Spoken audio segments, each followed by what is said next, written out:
Okay, so I guess I can start with the introduction. Um, so first of all, thanks, Alan, for being here. And for those who that do not know, Alan's actually in UK right now, and it's midnight. So he's waking up in the middle of the night to give us uh, this really rare opportunity to ask this fundamental question of how to what kind of problems we should pick to work on. And Alan also shared a really down-to-earth bio, so I'll just read it off now. So he said, Alan is a system guy with short bio. No one owes more to his research community, ARPA/Park, where with many others, he was part of the inventions of modern personal computing, object-oriented programming, and graphical user interfaces. His contributions have been recognized by receiving the ACM Turing Award and the NAE Draper Prize and others. So, for the Draper Prize, his co-recipients were Butler Lamson, Chuck Dacker, and Bob Taylor. His undergraduate degrees were in mathematics and molecular biology with concentrations in anthropology and English, and his MS and PhD were in computer science. So yeah, with that, Alan, please take it away. Great, thank you. So this is supposed to be a seminar, uh, and in my day, seminars were things where things were handed out to be read beforehand, and they're mostly discussion. And here we're going to do one where I'm going to do a presentation, which I'm going to try and get done at the top of the hour. I'm going to try and get done by your 5 o'clock, somewhere between 5 o'clock and 5:05, and try and do the last half with questions. We'll see how that works with Zoom, but basically, this is uh, something that's not the same as a classroom presentation or a talk. So let's see how we do. And uh, I picked out of the questions that were asked, I picked one that asked about foundational, and I decided perspectives were better than answers because uh, they just have more range. They're not, they're less definitive. And the desire or the habit of trying to make something sequential made it very difficult to prepare this talk. So I finally abandoned that and went to something a little bit different in a format. And I always thank people that I've talked to ahead of time that have helped uh, with the ideas in this talk. And this is the group this time. So first, I think we should ask ourselves, what is it that we are doing right now? And it's basically we're around a campfire like 100,000 years ago, where I'm supposed to tell you a story and you want stories because that's how people are more or less wired. About 40,000 years ago, the cave people invented slides. So I've got some pictures to show you. But basically, I'm doing something that is not only not new, it is actually a bit anti most of the topics we want to talk about because most of the topics we want to talk about and what you're majoring in require the invention of writing and not just writing, but literate ways of thinking rather than oral ways of thinking. So I hope you can imagine that the fact that you're in a major university and still using this scheme, which is one of the most inefficient and poor ways of learning something, to do classes, this is the lack of a foundational idea for the 21st century in education, the way you're doing it right now. And we'll see in a moment the way we're trying to do it online right now is actually lacks foundational thinking as well. So I think what we need is something more like the San Francisco Exploratorium. We should actually, it's a bunch of exhibits.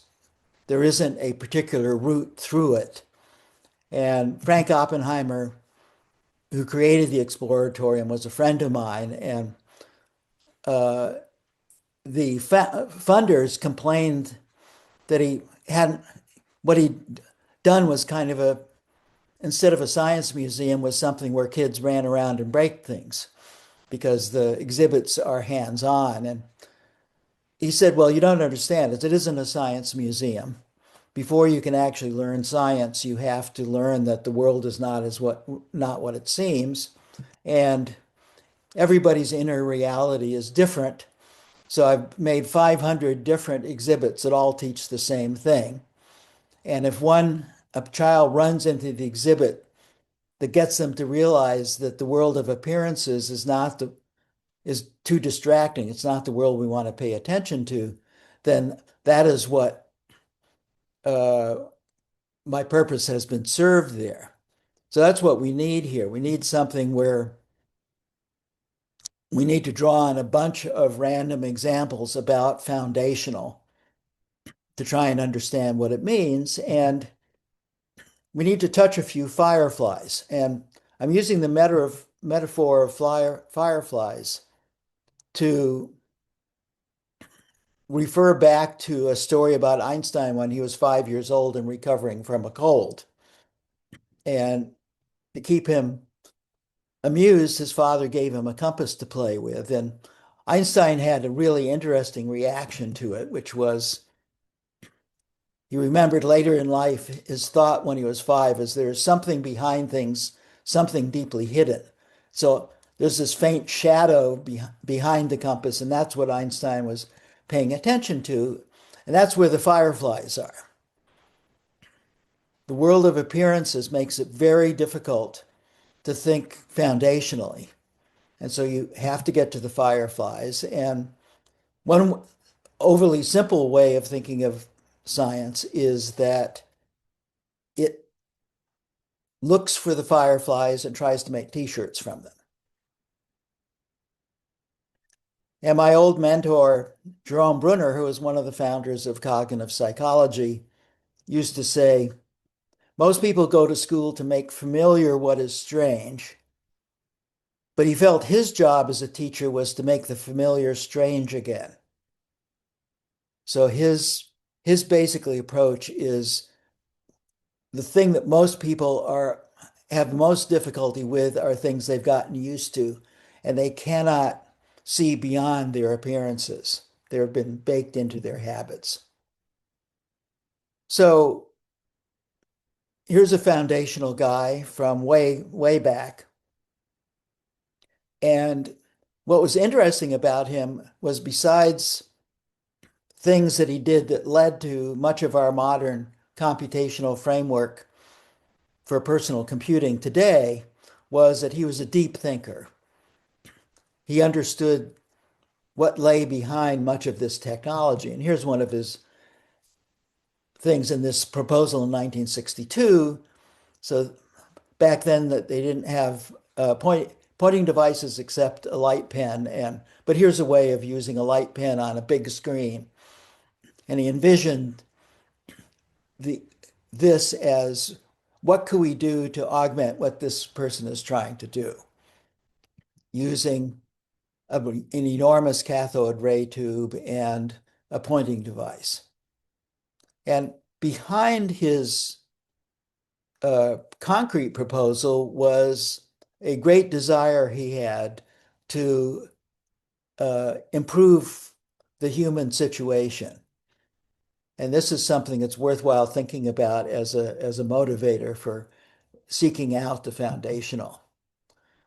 So one of the things he talks about in this proposal is the problem of humans remaining more or less the same and creating ever more powerful tools. And the thing he'd noticed about tools is tools don't really teach much about them except how to use them. So when you use a hammer, you you learn to hammer things, but the hammer doesn't teach you much about the consequences of hammering. You might hammer your little sister. You might later on in life decide that a nuclear weapon is like a hammer. And so he basically said if you just give people ever more powerful agencies, you're going to set up something really vicious uh, and powerful and lacking wisdom. And so in this first proposal, he said, look, if we're going to augment human intellect, the first thing we have to do is to insert education and training in between the tools and the humans in every way possible. We cannot give regular human beings things that are a million more times more powerful than a rock.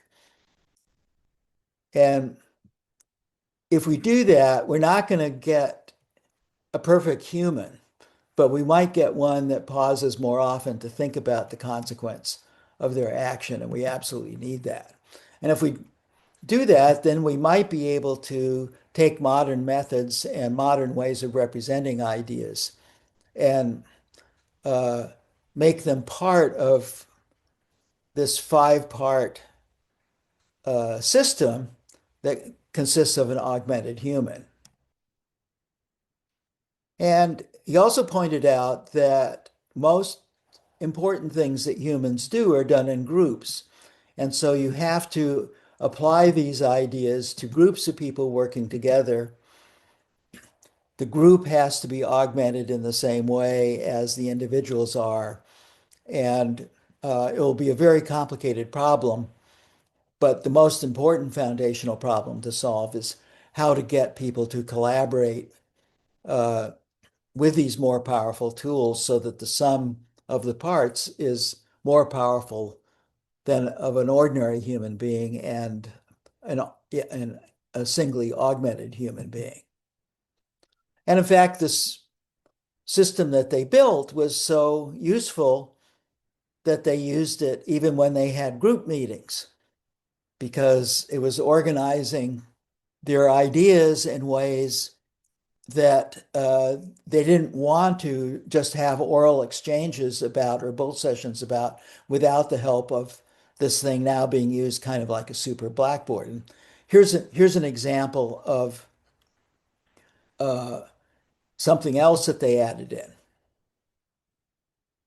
Set it up so I see it over like that. It leaves a corner up there, and I say, now computer, do the automatic switching that'll bring in a camera picture from the camera mounted on his console, such as the camera mounted on mine is. Hi, Bill. That's great. Now we're connected audio. You can see my work. You can point at it. I can see your face, and we can talk. So let's do some collaborating. Go off to a directed file. So this looks superficially like what we're doing right now, except the operating system for the Engelbart system included a cursor for every participant. I don't have that in Zoom, and none of the operating systems that are used today has sharing and collaboration and touching as a prime part of them. If it can be done in separate applications, but it's not thought of as a general facility. But in this system, 64 years ago, it was an integral part of how things were done. So just think about that. So uh, everybody's cursor was visible on the screen. If there were more than one extra cursor, your initials would be on the cursor so people could identify who was grabbing onto what, and you didn't have to take turns. You could all touch the same things. And so now this museum experience that would be good for this talk could actually have been done in a much better way in the Engelbart system 64 years ago than I can do it in Zoom today. And this is something really worthwhile contemplating. So here's the image of modern personal computing as it was in the 60s. Looks like it could have been done yesterday. And Engelbart, of course, is famous for the mouse, but this used to bug him because he used to say, A mouse, that's just the button on the radio. We invented a whole car. And what happened in the 80s when personal computing got commercialized was the stuff that wasn't really important, but that was easy to do, got taken care of.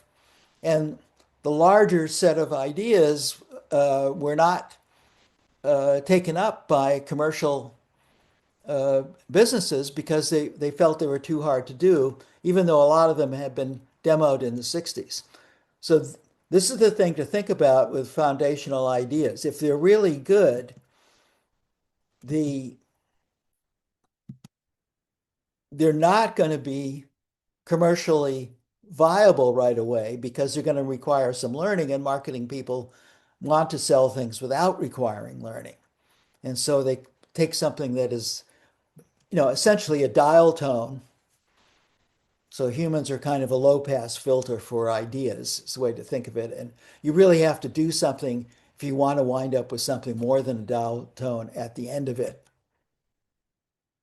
So a general heuristic when we look at past heroes is they've done something. It's usually significant. It usually led to something. However, what they've done looks old-fashioned, or it might look even obsolete. But what's key about these people is that what they were trying to do, why and how, live on. Because these were big ideas. These ideas don't age. And so if you want lastingly foundational, look to some of these pioneers and find out what it is they were trying to do and what they were thinking about.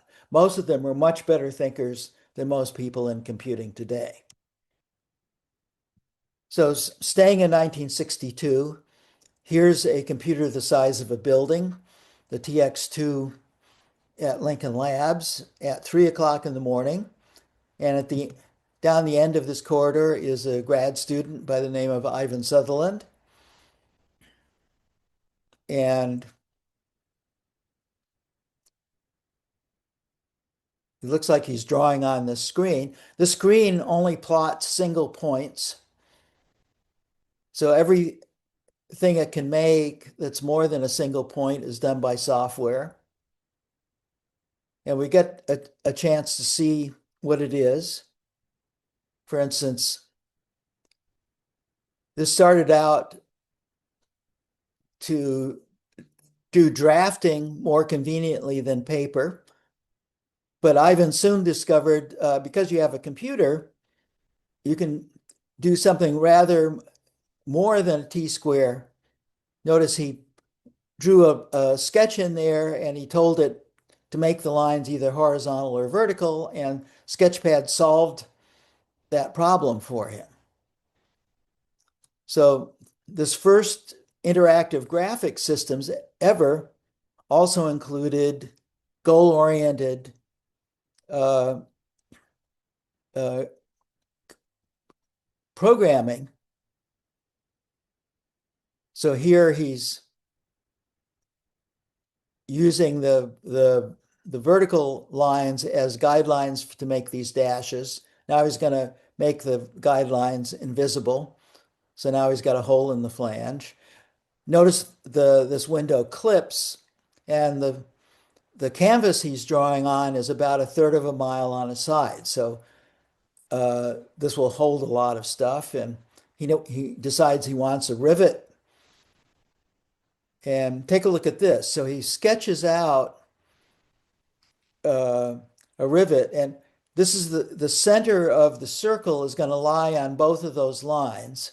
And now he gives the same constraint. Say, take these lines and make them either horizontal or vertical, whichever is closer.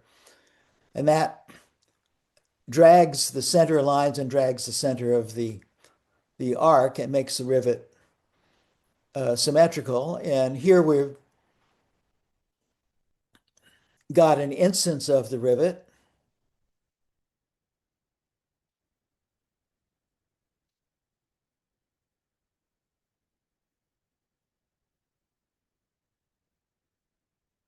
And here we've got more instances of the rivet. So we see that the what he drew was actually what we would call a class in object-oriented programming today. This is the first system to ever use objects. And he doesn't like the crossbars, so he goes back to the master. He erases the crossbars. And we see the instances all feel that change. And he can make a new master from any combination of previous objects. So he's made a master of a flange with a rivet in it, and he's making instances of them. Okay, this is the first time this is ever done. And we have simulated Sketchpad to get some of the examples from his thesis that movies aren't available of. So all the text characters are instances of masters. Here's the master for the character T. And just for fun, let's get a rivet and let's replace the master for the character T with the rivet.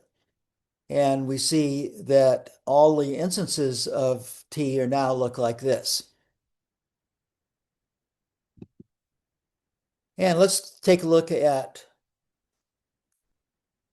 something really powerful that came about when the solvers started working.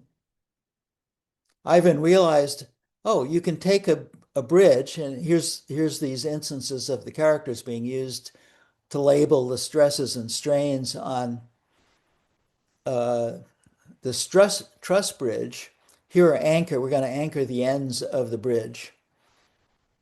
This is all done without any special features in Sketchpad. And now let's hang a weight on the bridge and see what happens.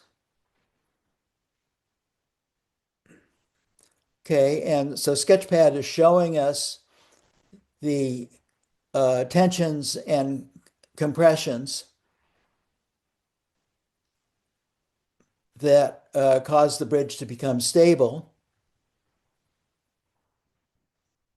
Right? So we are getting not just the birth of CAD here, but the birth of CAD Sim. And the big idea here in Sketchpad is that not only can you use it for designing in ways you weren't able to do it before, but your designs can actually have meaning. They aren't just forms. They can actually have meaning and perform physical simulations of the thing you're thinking about bridge building before you build them. And so people who were confronted with this in the 60s were being confronted with the essence of personal computing. This plus Engelbart gave pretty much the whole picture of what it should be like. It gave the idea that things could be object-oriented with universal objects. Objects can be anything that you can describe. You want to be able to instantiate them. The programming doesn't have to be done in terms of sequential machines or assignment statements. It can be done in terms of goals for a solver to solve. And the big deal there for me when I saw this in 66 was this was a complete computer, none of which worked like a von Neumann machine. There are no registers, there are no assignment statements, there are no data structures. It was a complete set of ideas. And of course, we realize this philosophically, but the emotional effect of seeing this actually proposed and done was liberating. It meant you did not have to make future computer systems like past computer systems. And I'll give you one more hit, this time from the late 50s. Question is, can there be an actual science of computing? And John McCarthy had reason to look at hardware and the only higher level language back then was Fortran in 1958. And there are plenty of fireflies there.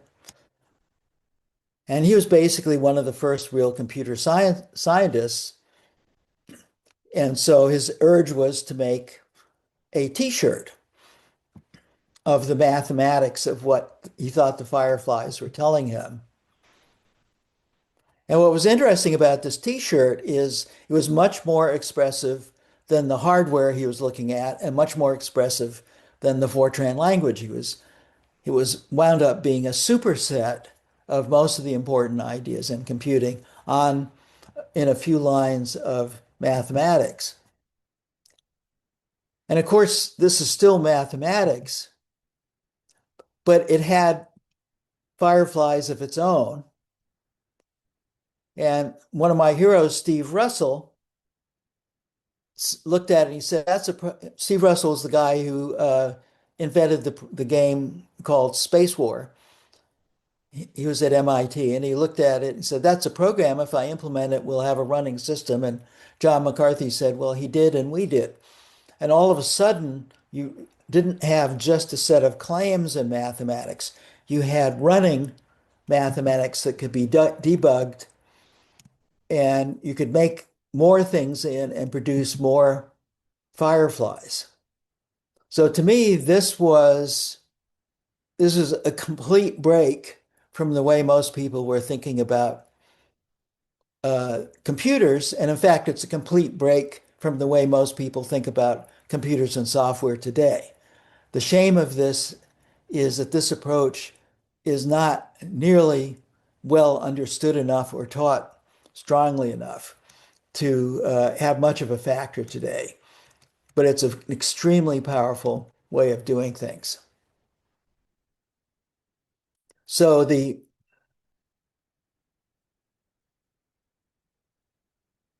trick here is when you're looking at something that might seem innocuous or something that already you think you know about, look harder, try and find meta, try and implement meta, and try to use meta. And my last example from 1962 is the guy who set up the ARPA research community that Len and I and other people grew up in. And his strength was to not produce top-down goals and then try to find researchers to do them. He instead produced visions. And here's one from back then. Computers are destined to become interactive intellectual amplifiers for everyone universally networked worldwide. So that doesn't tell you how to, doesn't have any goals as part of it. It's a vision. And what Lick did was to hide this vision behind a mountain along with a magnet that would line up little iron filings that were people that he wound up funding. And these iron filings were all kind of pointed towards this vision, but they had their own route that they wanted to take to it. So Lick did not have to think of what the problems were that they should work on. He trusted the researchers to do that. And he thought that if a reasonable percentage of these very different projects worked out, then the world would be changed, and he was right. So here's a mantra here that the goodness of the results correlates most strongly with the goodness of the funders. Every generation has a small percentage of really smart people to be researchers, but different generations have very different quality of results. The generation from back in the 60s and the 70s produced truly foundational results. And if you look at what the reason was, it wasn't the particular research scientists that caused it. It was the larger context set up by what the funders were willing to fund as far as processes thought up by these scientists. So just for fun, here's a memo the very next year. And notice it's addressed to the members and affiliates of the Intergalactic Computer Network. And so Lick was asked back then, well, what do you mean an intergalactic computer network? And he said, well, engineers always give you the minimum, and I want a worldwide network, so I'm asking for an intergalactic network. And by the time they trim it down to something they think they can do, I'll still get my worldwide network. And here's something to ponder for thinking about and possible questions. What did he mean by this?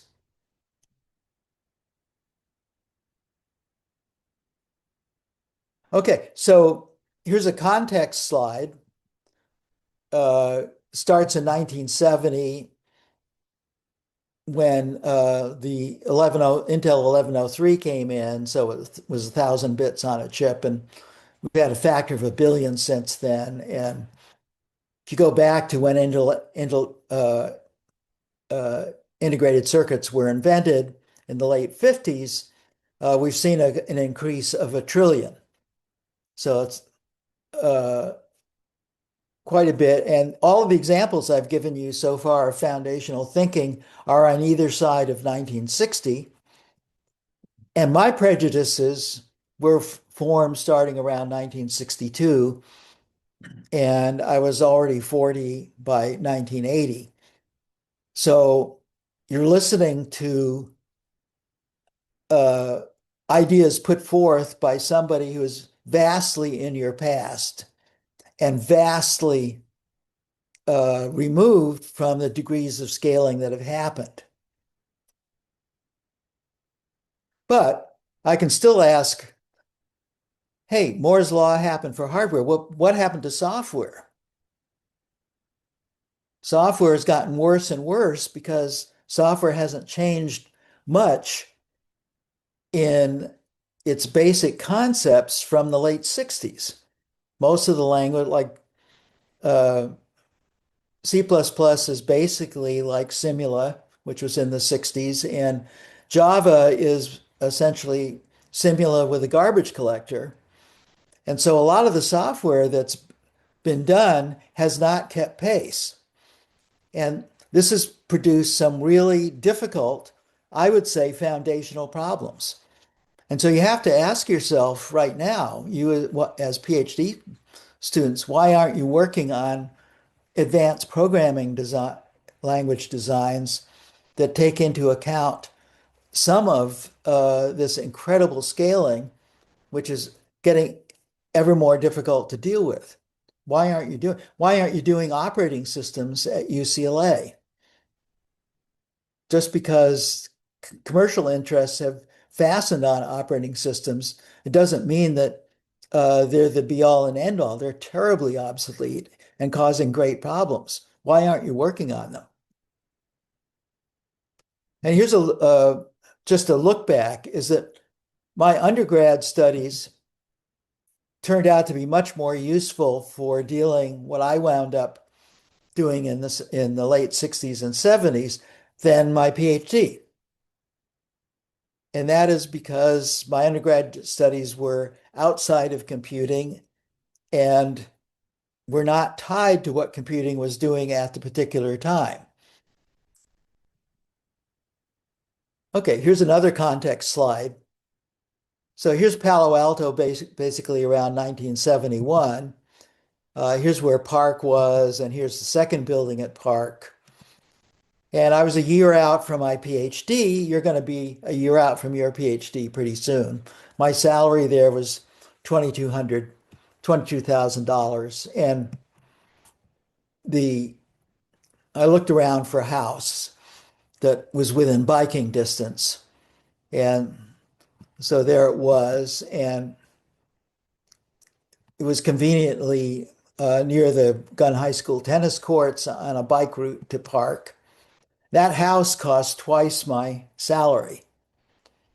And if we come up to today and keep the dollars constant, so that $22,000 I was getting as a junior researcher at Park would be about 177.5K. That's about a Google L4 or L5 salary.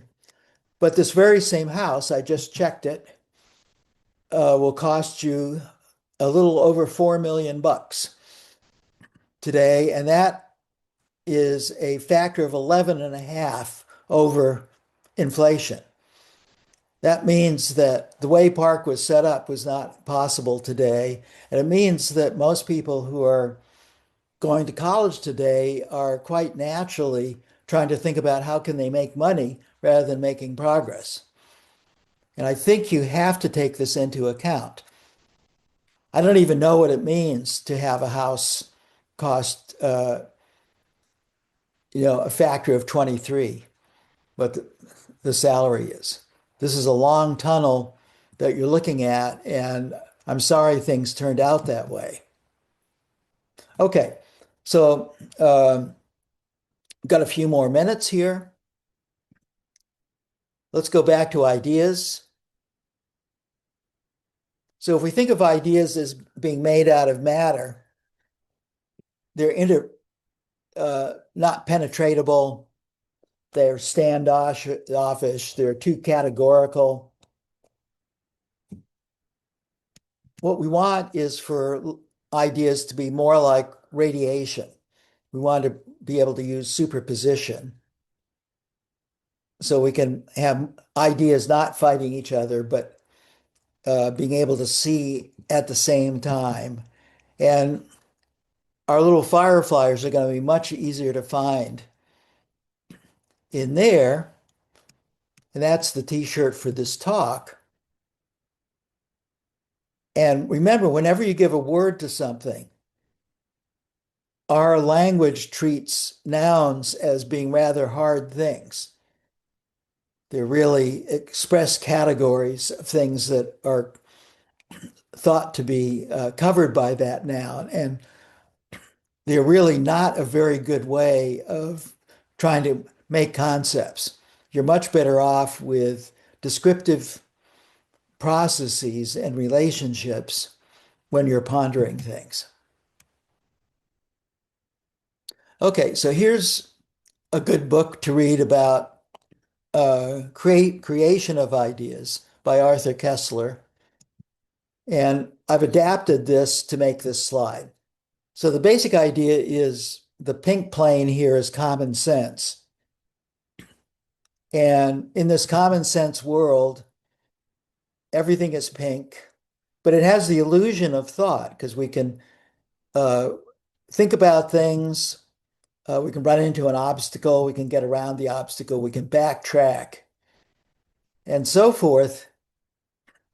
And the fish doesn't know what color the water it's swimming in. So everything is pink, but we don't even know it's pink. We're just being conventional. But every once in a while, maybe when we're falling to sleep at night or taking a shower, an outlaw idea that has some blue tinges in it pops up. But we've gone to school, we've gone to church, we have parents. All of these are basically forces for orthodoxy. So we got a kersplat there. But still, we might be out for a run. We might be where we don't feel coerced. We might start seeing the fireflies and the blueness of the thing, and all of a sudden, we might find ourselves in a different world. And that world will have different possibilities and different ways of thinking and so forth.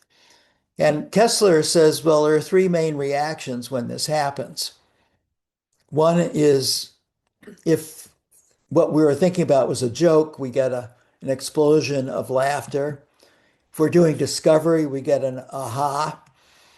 And if we're looking at art, we get a long drawn out ah. This is the one that will help you with foundational thinking the best.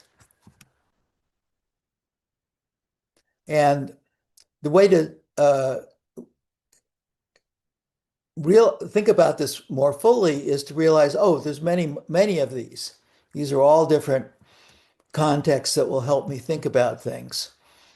And so the slogan for that is point of view is worth 80 IQ points. And a thing you can say to yourself you're looking for foundational ideas, is whenever you make an improvement to something or see something that's an improvement, ask yourself, what if this better old thing is almost a new thing? What if it's not improved? What does it have about it that's not a simple improvement? And here's an interesting thing that has held some really smart people back. I've known some smart people who actually have the extra 80 IQ points, and that has kept them being more conventionally clever than to desperately look for different ways of thinking about things. So this is a lot of the complex things done in engineering are done by people who are too smart. And the way to think about this is you can't be smart enough. So you can be smarter than everybody else, and that can make you think that you're too smart. But if you start off in the beginning and realize, well, I'm not really that smart. I need what I need is leverage. I need something like meta. I need what McCarthy was doing. I don't want to have to use all my IQ points for trying to continue something that's difficult. There's probably a better way. So that's something to think about here. So case study, when I talk about this, I usually use Hamming and error correcting codes uh, because it's completely foundational. It's a set of big ideas that became even bigger and stuff. But for this group, I think it's too close to what you're already doing in engineering. So I decided to pick man-powered flight as a case study. Long time dream. Leonardo took a crack at it. Most attempts uh, over the years until the 70s resulted in crashes. A British industrialist by the name of Henry Kramer eventually put up a 50,000 pound prize to make it happen. There were still crashes. And so it wasn't until the 70s that uh, a remarkable guy by the name of Paul MacCready, who happened to be the first American who was the world soaring champion and happened to have a degree in PhD in aeronautics from Caltech. But so did many of the other people working on this. But he was driving across the desert on a family vacation. And that morning, he had noticed that uh, the at the rate of exchange for the British pound, that 50,000 pound Kramer prize was worth about $100,000. And it happened that he had taken on a debt of his brother-in-law, which was just about $100,000 to keep his wife happy. And so he had the thought while he was driving, boy, if I could win that Kramer prize, I could pay off my brother-in-law's debt and everybody would be happy. So he actually started thinking about, and the first thing he thought about, he knew most of the people working on this problem and they were really good. And so the first thought he had is the problem is we don't understand the problem. And the second thought he had was we need phenomena. Because what was happening is it would take a long time to build these ultralight aircraft, and they would fly it, have a crash, and would take them almost a year to rebuild and have another flight. So he wanted more flights. And he got those flights by not trying to win the prize. You can see this first one here on the screen doesn't even have a propeller or bicycle pedals or anything. It was just to check out the aeronautics of a really big, long wing. And months later, they had many more crashes. But the fun thing was that they had now had as many crashes as pretty much everybody in history. And a few more months after that, they just won the Kramer Prize. It was relatively easy once they had been willing to go away from what they thought what the main goal was in order to actually find out more about what the context of it was. And Kramer put up another prize that was worth $200,000 for a flight across the channel, thinking it would take many more years for this to happen. But they had actually found not just the real problems, but the real problems by winning the prize. And they used that to less than a year later win the second Kramer Prize of 22 miles across the channel. And in the interview, they asked him, well, how could you do all of this and everybody else just couldn't do it? And he said basically they were trying to build an airplane and we were trying to do human powered flight. So even though he had the PhD and he was the world sailplane champion, none of that was particularly useful in this. Instead, what he did as a kid, flying 1 gram ultralight model airplanes, he won a few national prizes there, and uh, hang gliding later gave him the extreme experiences on the side of this. And in fact, the Gossamer Condor here was much more like an ultralight on the one hand and a hang glider on the other. So this is an example where being able to go away from what you're an expert into peripherals and extremes and have a nose for the foundational will get you more success than being mired in a context.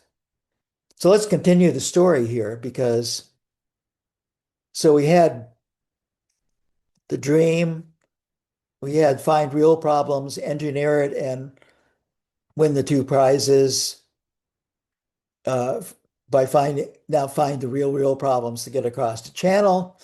But then you can take the Matt Damon and the Martian thing and let's science the shit out of it now. We can find the real problems that we're hiding, and we can use the full power of modern methods. This was the Daedalus aircraft done at MIT using everything, every piece of computing and knowledge and stuff, and sponsored by NASA and MIT and stuff. And the idea here is to be able to fly from Knossos and Crete, the route that Daedalus and Icarus actually took, which was about 72 miles. And here it is, 72 miles later, coming into Santorini. So this third set of steps is something you rarely see in computing. Usually when something is done relatively successfully, it becomes installed, even though computing is the easiest material to build things out of. People get locked in and are not willing to throw away their old implementations. Okay, so I'm gonna quit in 3 minutes here for questions. So I just want to say something about human beings here and then open it up to discussion. And of course, there were some questions about AI. So here's a trip to Minsky's AI lab in the late 60s when I was a grad student. And the ARPA community uh, allowed grad students to fully participate, except for talking, in all adult activities. So, when I was visiting one time there, Minsky said, well, there's some Army generals that are going to be visiting us. He said to the grad students, do you want to sit in? And there was a row of seats for the grad students to sit and watch how this was done, because you're going to wind up having to do it later. And So this is not a threat for Minsky's funding because these were two parallel routes in the Pentagon.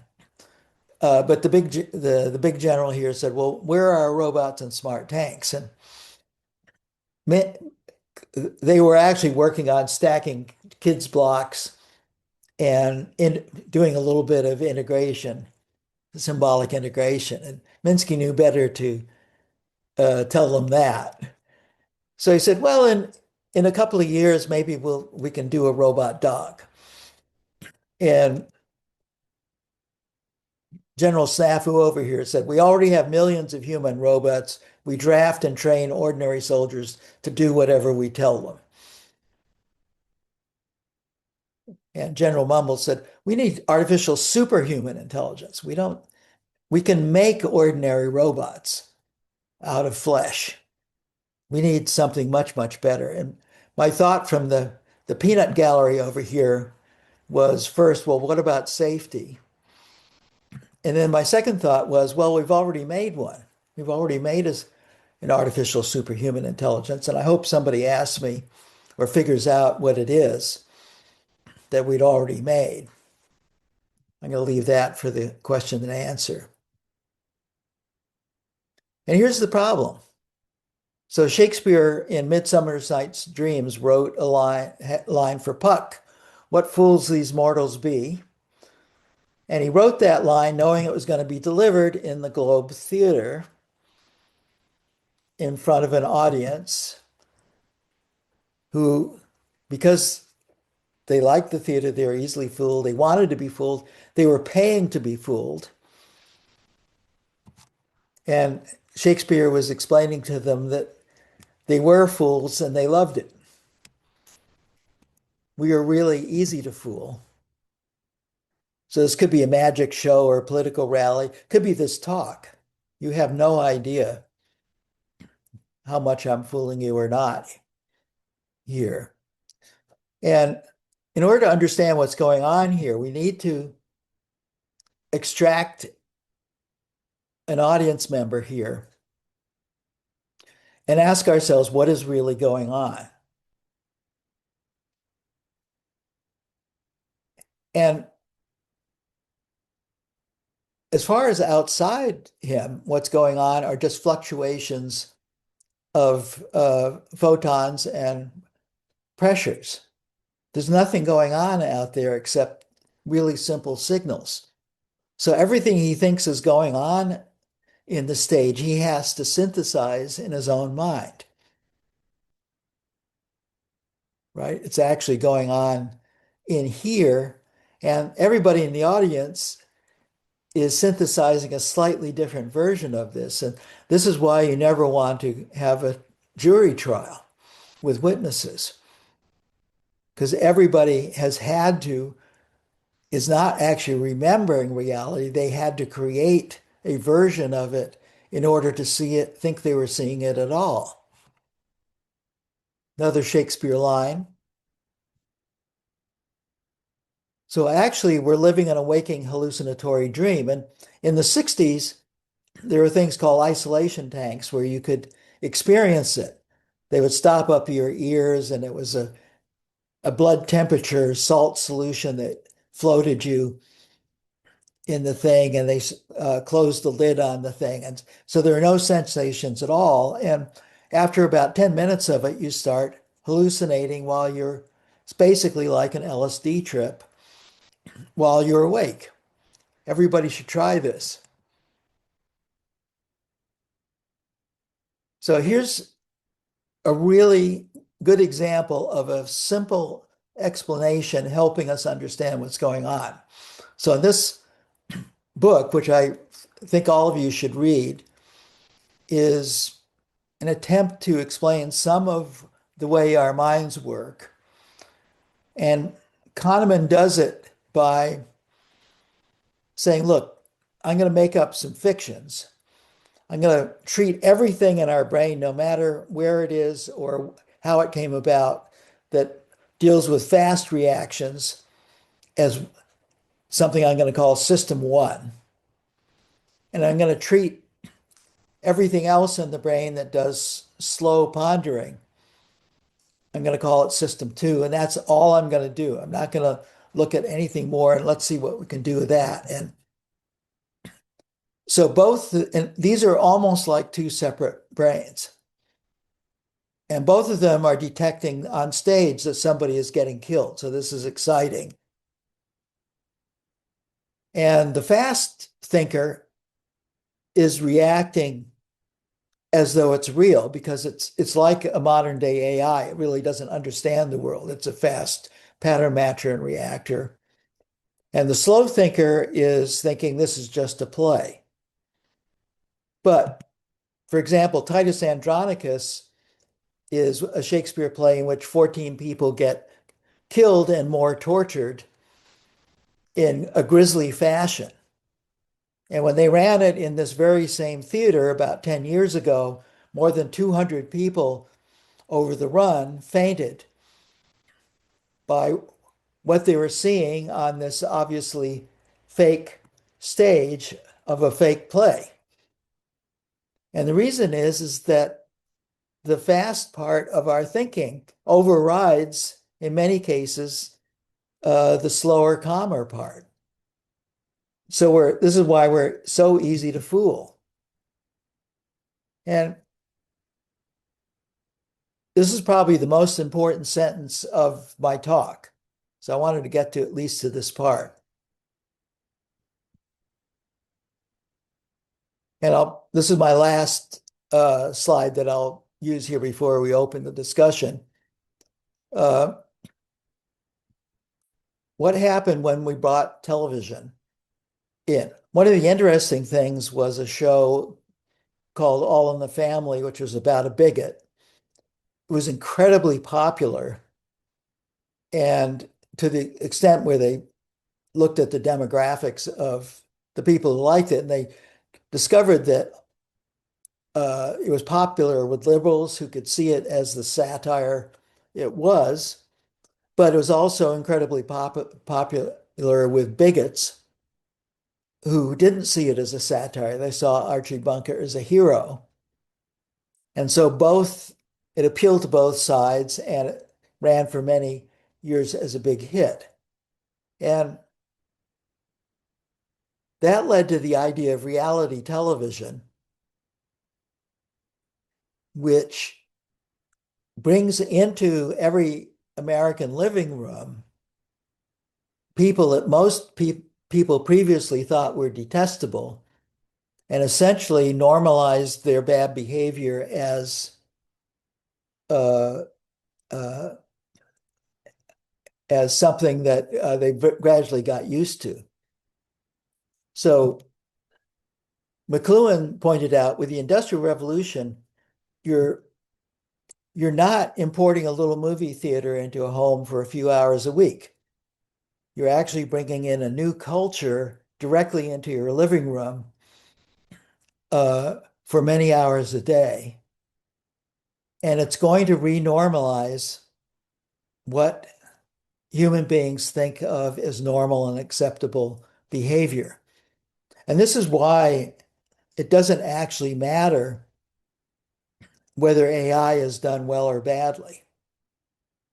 The critical thing about how the internet is being used by commercial purposes is that the scale of the renormalization is enough to destabilize society. So I'll leave you with that thought, and I will stop sharing and we can see whether we have any questions or not. Thank you for asking that one. Well, so I was just being literal there, as a graduate student. I was thinking, well, let's see, artificial usually means human made.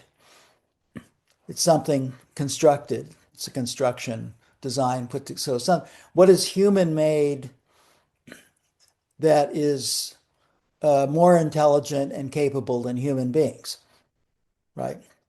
We're asking for artificial super intelligence.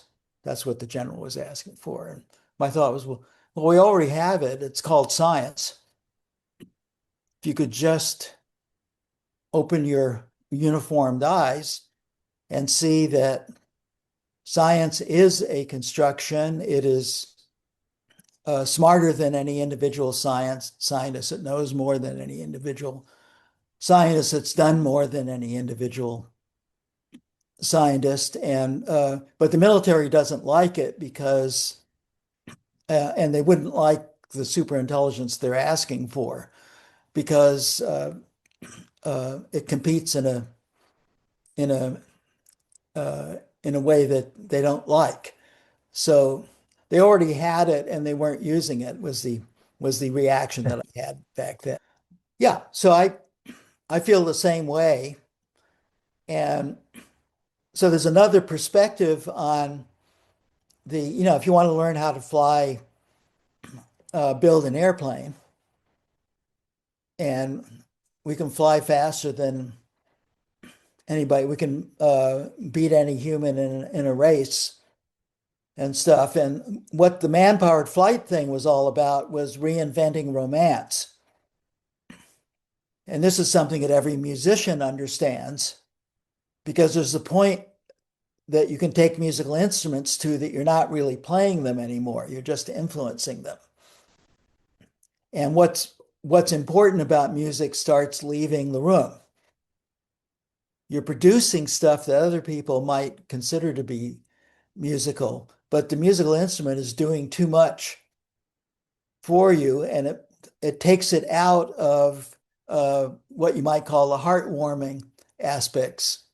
I think this is why we don't allow people to enter cars in Olympic races. They're just not, these are category confusions of what's actually going on.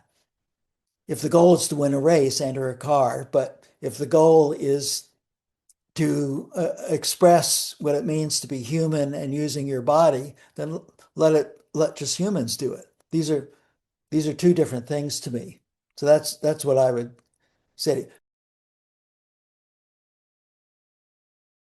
I actually the first meeting about AI happened before there was a meeting about operating systems. So it happened in 1956. So if you're tracking it, it's actually been with us all along in various forms. It just got to be a fad recently. The fadism is why I did my Globe Theater thing about basically what's wrong with our brains and the fact that we create both ends of every conversation. So we have a really hard time not just taking the world as we believe it rather than, see what I'm saying? So, but I think in computing, I think the most interesting thing, look, UCLA is ranked as a top 10 computer science university. And uh, but and I've been associated with it for a long time. Most universities for many, many years have been much more like vocational training centers than anything like a university.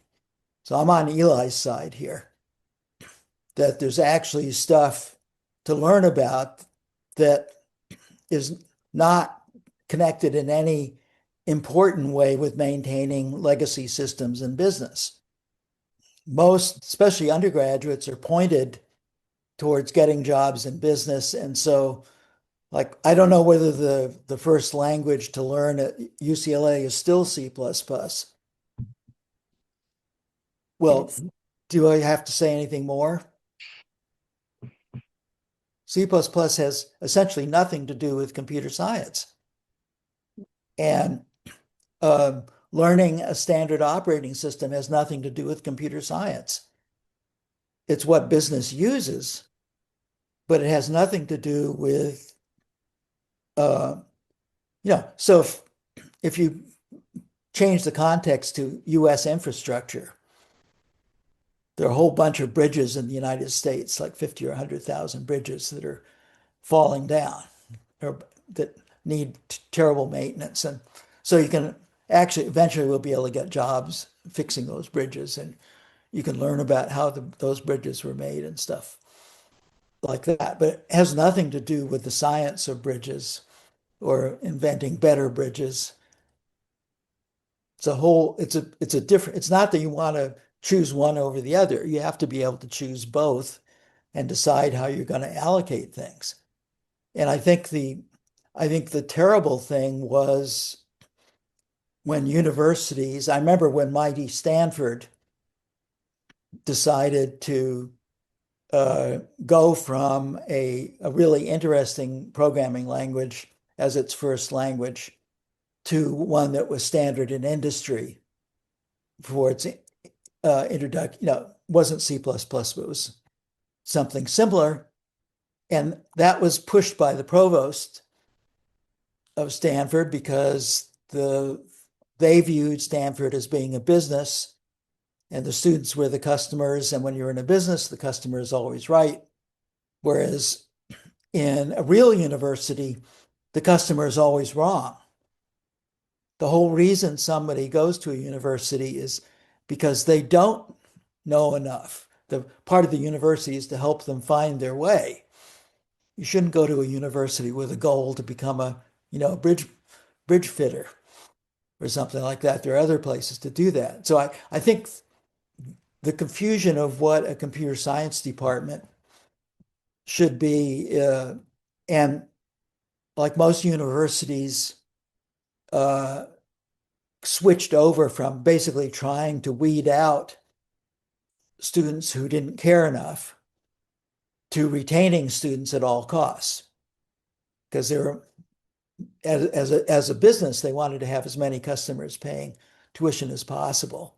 That I remember even 20 years ago at UCLA, that was a huge issue of how many undergraduates were being accepted and the difficulty of giving them a real education and stuff. But universities in the past didn't look at it that way at all.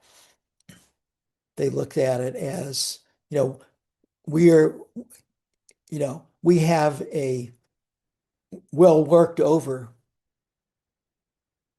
set of ideas about what our field is like.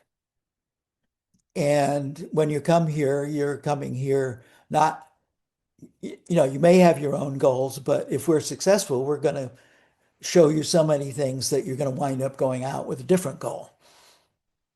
We're not going to get you to A to B. We're going to try and get you to C that you don't even know about. And if you think about those two attitudes, those are completely different attitudes. And the A to B attitude is a trade school. There's nothing wrong with it. There's nothing wrong with a trade school, but it's not the same as a university, right? Universities really shouldn't be businesses, et cetera, et cetera.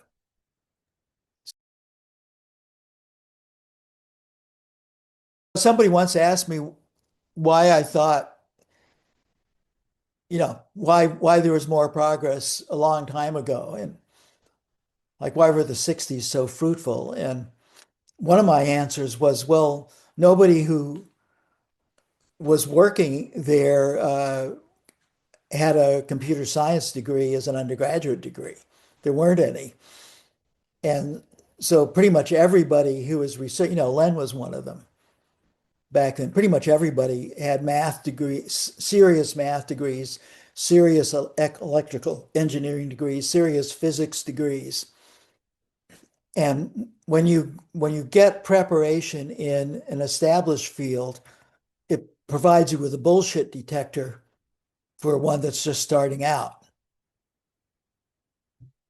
And back then, like many people that I admired back then thought there wasn't enough actual intellectual content in computing to make up a good undergraduate degree. That it was much better but so I'm with Eli. I like being really stiff about definitions. What's wrong with, when you say software engineering, what's wrong with using engineering as the term is often meant,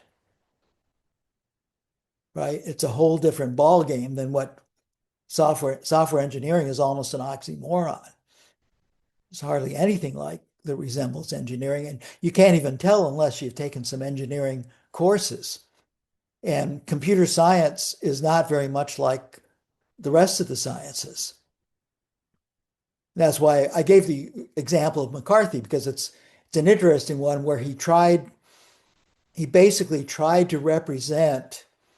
It was really interesting because he didn't try to completely use old style math like set theory as a kind of a frosting on this new thing. That's a mistake. That's basically the functional language bug. But McCarthy was a very good mathematician himself.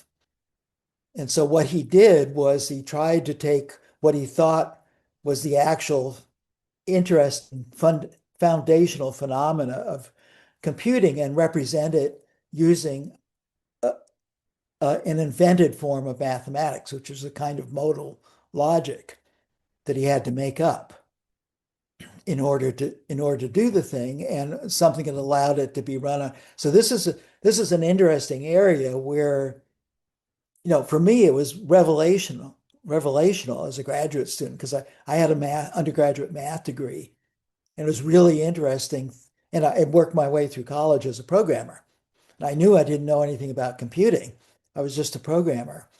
But when I went to grad school and saw these really smart people struggling with trying to make thinking about computing on the one hand more scientific by making mathematical models. But on the other hand, the important thing about what McCarthy did was his mathematical models could be run, so you could debug them, right? And the joke for if you're a math major in school like I was, the joke was go to Euler's books because was really great at guessing theorems, but he was terrible at proving them. So a lot of PhDs in mathematics came from finding an Euler theorem that he couldn't prove very well and show it was a bad proof and then prove it better. Right? You get what I'm saying? In other words, there's a lot of bullshit. I think that so I actually didn't show anything from Xerox PARC at all, Eli. I wanted to stay away from that because it confused matters. So I looked at stuff that impressed me outside of my own research experience. I thought that would make a cleaner talk. And so, what was impressive about the Paul MacCready experience, but it was something that we went through very much so in PARC, which was being able to rapidly prototype failures. That is, and it basically was because we didn't think we took the tack that we weren't smart enough to design what we wanted first right off. And we had some things to look at, like the Engelbart project was a model project that went through several phases, and we had the notion uh, that sometimes you have to go away from what you've decided to do because you can get stuck in local minima. And what you really want to do is, and you must not put too much work into your experiments because then they become the goals, right? There's a point where you can't get rid of them. You, it's called the sunk cost fallacy in human thinking. It's killed more projects than you can shake a stick at. You put too much work in, and all of a sudden, oh, let's just patch that. And so you have to have a detector. And MacCready was very, very good at this, of going away from, so he was able to win the Kramer Prize in about 6 months by going away from the goal for the first few months and, dealing with a few of the phenomena that he realized that they didn't understand.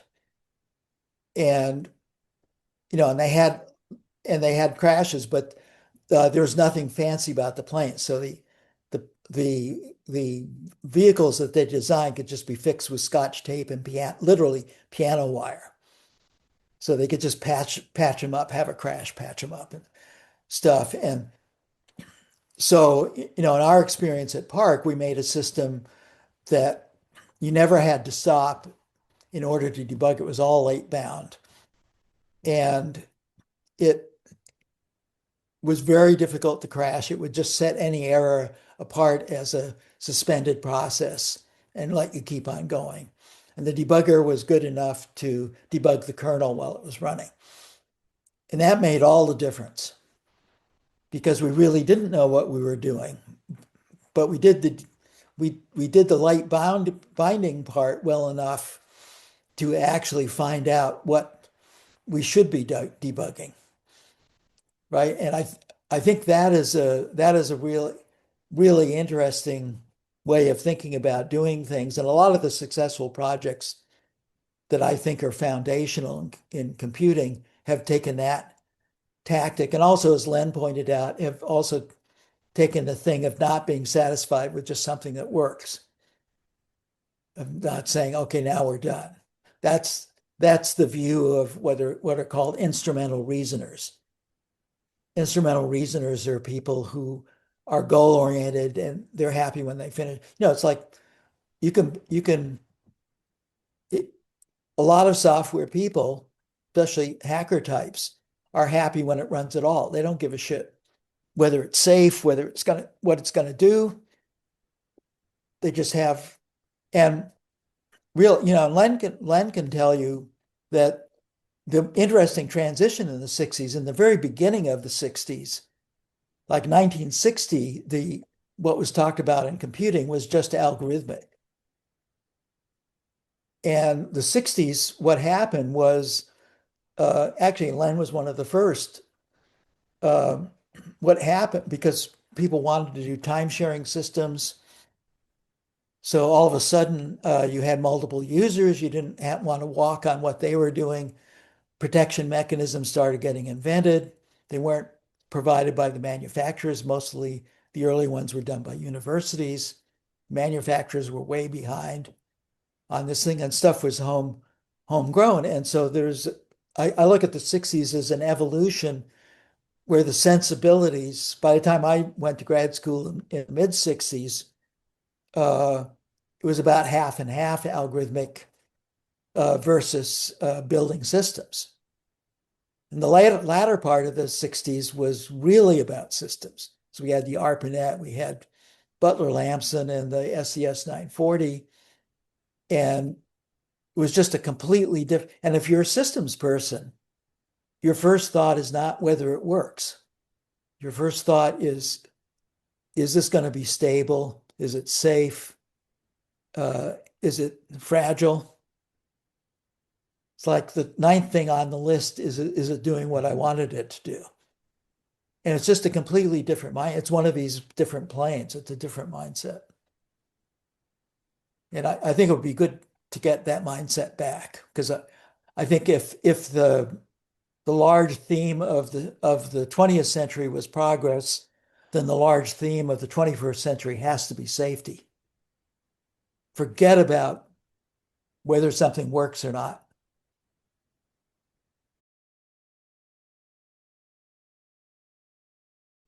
I would probably go back to molecular biology, to be frank. Uh, the amount of bullshit at every level, and by the way, I think getting a PhD is a good idea. I think that's it's a way of getting a complete experience if you're in a good place with a good environment, it's a way of getting a complete experience that you can't get just by being an autodidact. But uh, you know, I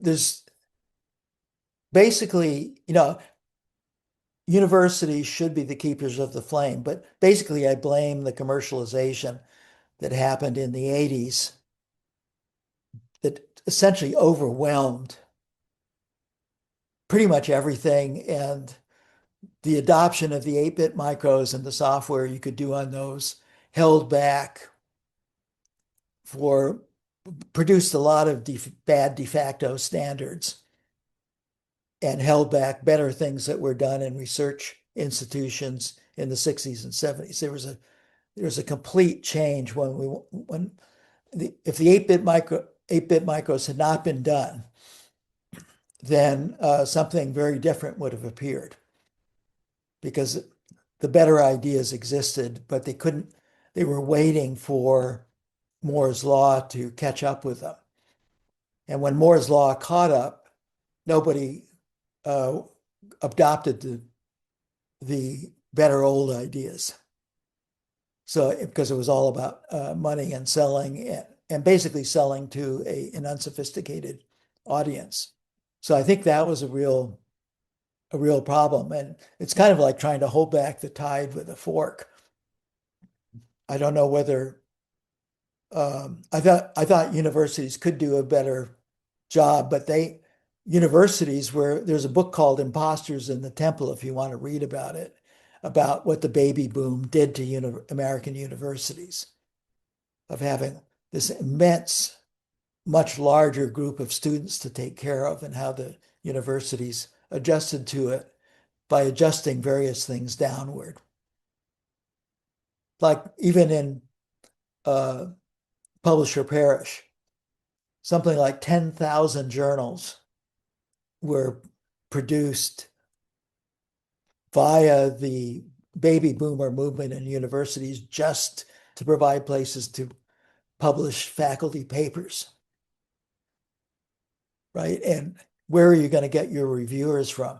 There are 4,000 undergraduate degree programs in the US created between 1978 and 1983, where I could only count 500 really good computer scientists in the entire world. Think about that. So where did they get all the professors for these 4,000 American, you know, what did they know? What kind? So that was an enormous change. And it it created something like a slum, an intellectual slum that we've never been able to dig our way out of. That's just my opinion.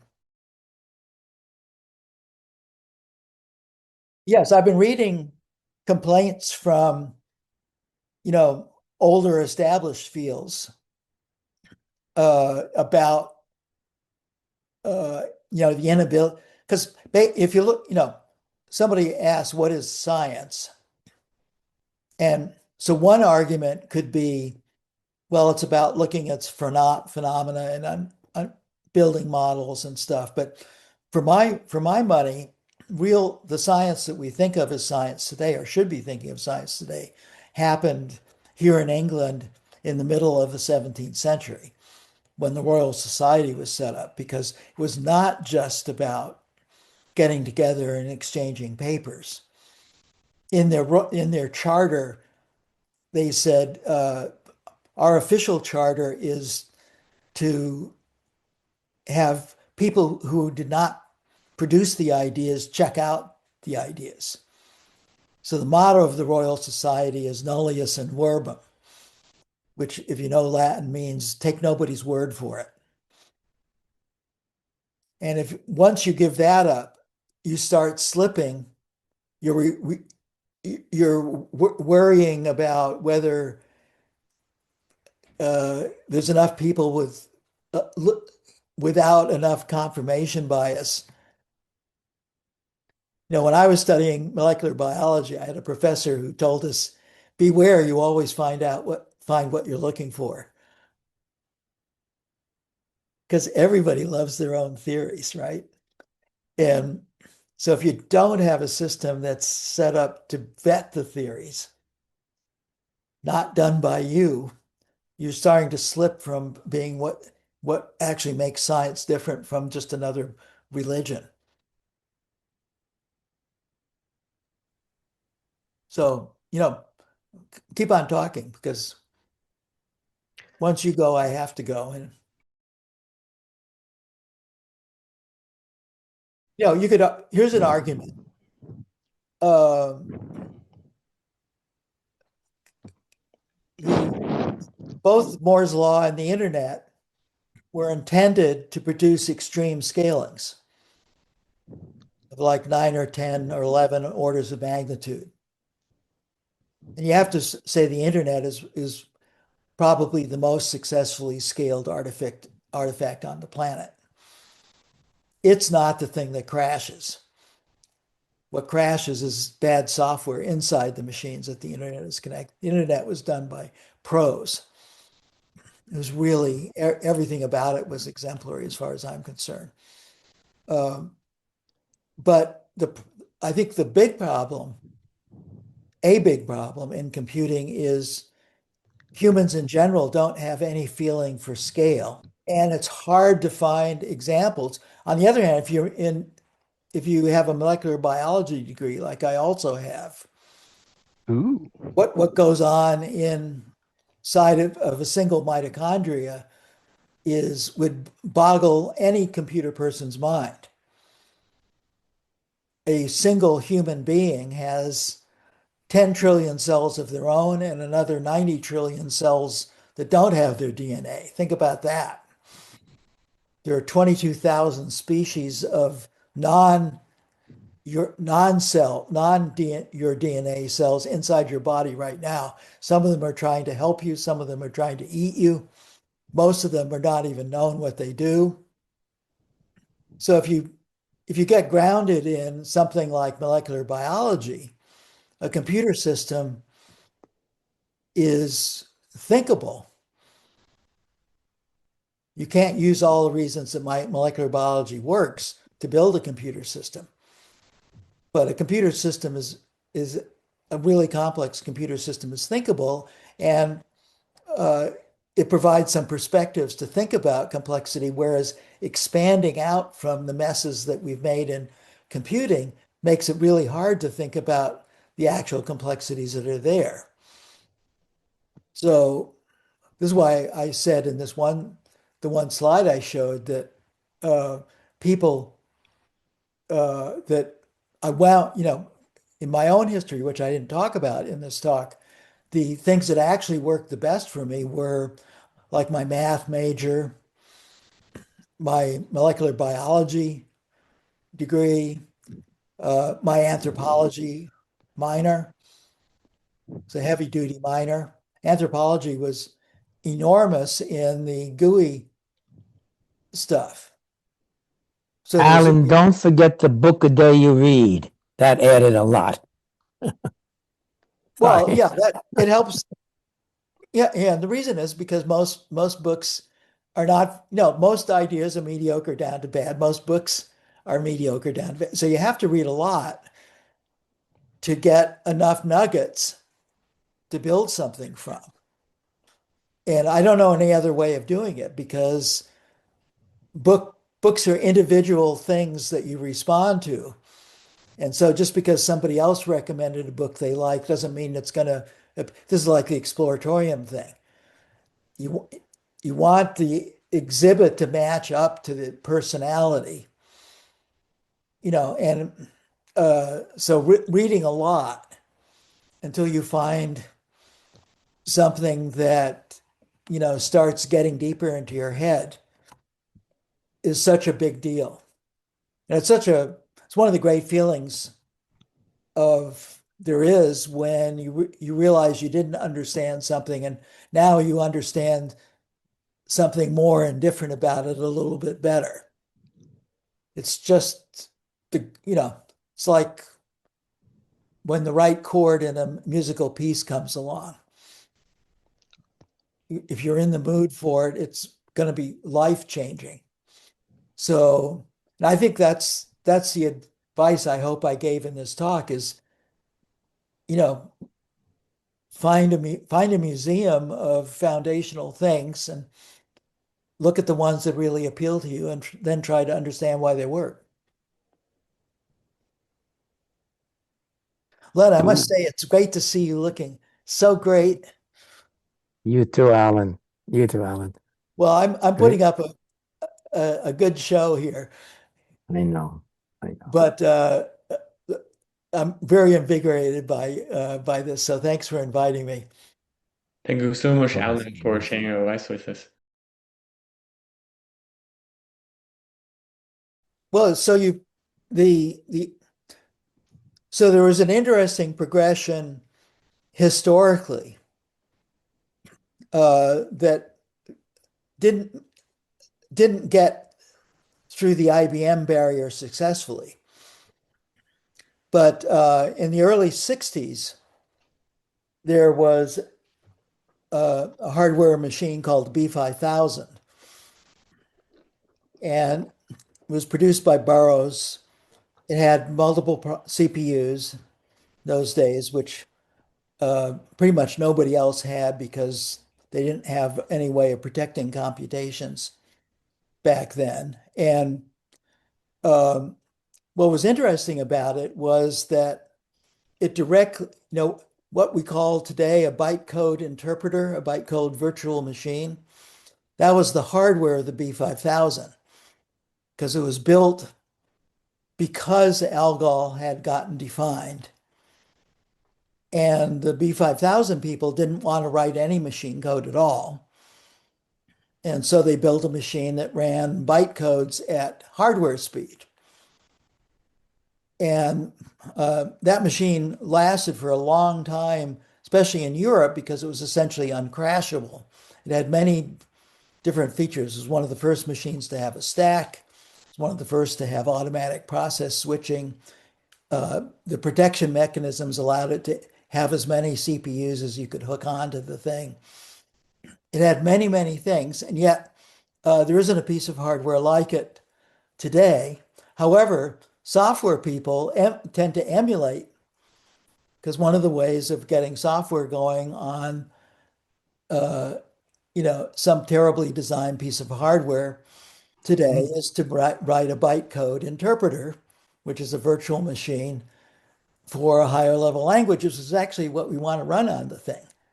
So you have to ask yourself, what, how did the hardware manufacturers get to take over things? What reason is there for having a programmable computer if not to run programs? What reason is there to have a programmable computer that is not amenable to higher and higher level languages? Because it should be easier to write programs and deal with scale and stuff like that. Instead, what the hardware manufacturers have basically they took Moore's law in the tiniest possible way, which is uh, more chips, more transistors per square centimeter. That was all. Everything else, the architectures are rather similar to what was done all the way back in the 60s. Oh yeah. And, and they were able to make Moore's law happen by just reducing the lambda in the design rules for the chips. That's not in the spirit of the thing. That's what they did. What software failed to do was to climb out of a pit that was made in the 80s uh, of C and C++ running on really weak machines.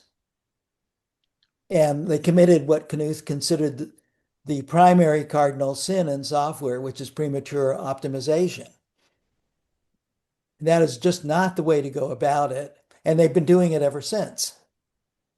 So the thing is basically kind of disgusting to me to see people programming in the languages that they're programming in that have no real, to see people using containers, which is the ultimate sign of failure, that you have to encapsulate an entire operating system plus an app inside of a container in order to do anything modular that works is a complete failure of both computer science and software engineering. It just really is. They get away with it because Moore's law gave us many more bits. than we had, so you can squander them on this, but it's just basically, essentially treating the slum problem by prefabricating slums.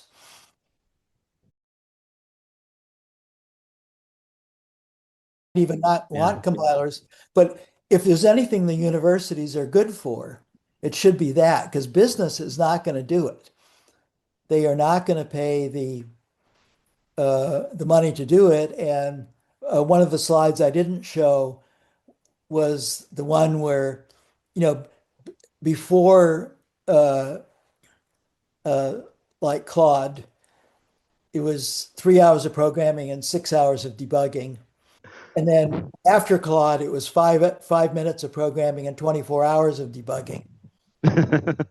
Right. So that was a joke, but I pointed out that it's completely wrong because there's not going to be 24 hours debugging for every 5 minutes of programming.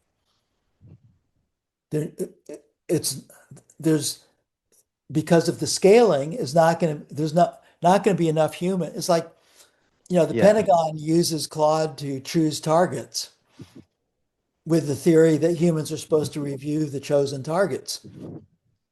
But one of the Yeah. reasons the little girls' school got bombed is when Claude chooses targets, choose about 1,000 at a time. And there's no way a human is going to be able to in the, in a day of operations, humans are not going to be able to vet 1,000 targets that are chosen by this AI. They're just going to bombs away. And that's what Yeah. happened. I use the idea of duty of care. And this is another version of the superhuman intelligence that's needed.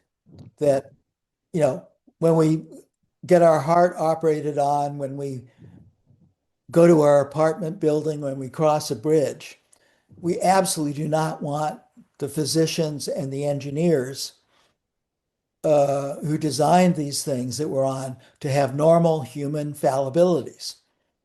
We can't stand to have a heart surgeon only have the norm be a normal human. There's a thing called duty of care. The duty of care says a physician has to be much better than a normal human. An engineer designing a bridge has to be much more capable than a regular human. And duty of care is the way to think about AI. It's because you get into fruitless arguments about whether this is good or bad or anything. It doesn't matter. The real question is duty of care being taken towards what's actually going on, which is you're doing the equivalent of letting billions and trillions of fallible processes loose on the internet. You just can't allow it. Yeah. You can't, it doesn't even matter if the processes are trying to do good. It's just not uh, it's not bounded into something that can be uh, anything but hurtful to humans, even when it's doing the right job. It's the scale thing that is eluding people. So that's my rant on it. What This other use case that I didn't use, which is the Hamming one, is really interesting Hmm. because, in 1950, slightly after 1950, Hamming and Shannon shared an office at Bell Labs. And out of that arose not just something practical that Hamming did, which is the 4.3 Hamming code, which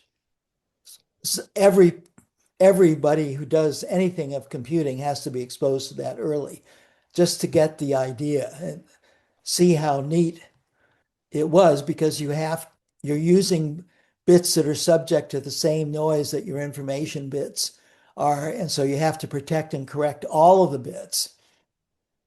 And that was pretty fucking cool. That's like a gift from the heavens. And then you have to reflect that every transmission we do today uses some version of error detection and correction.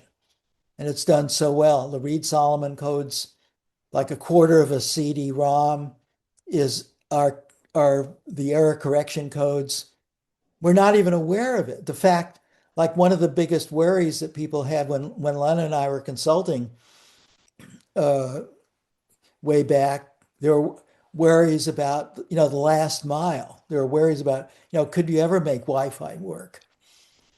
And Wi-Fi in part is made to work because the number of errors that are detected and corrected is just incredible.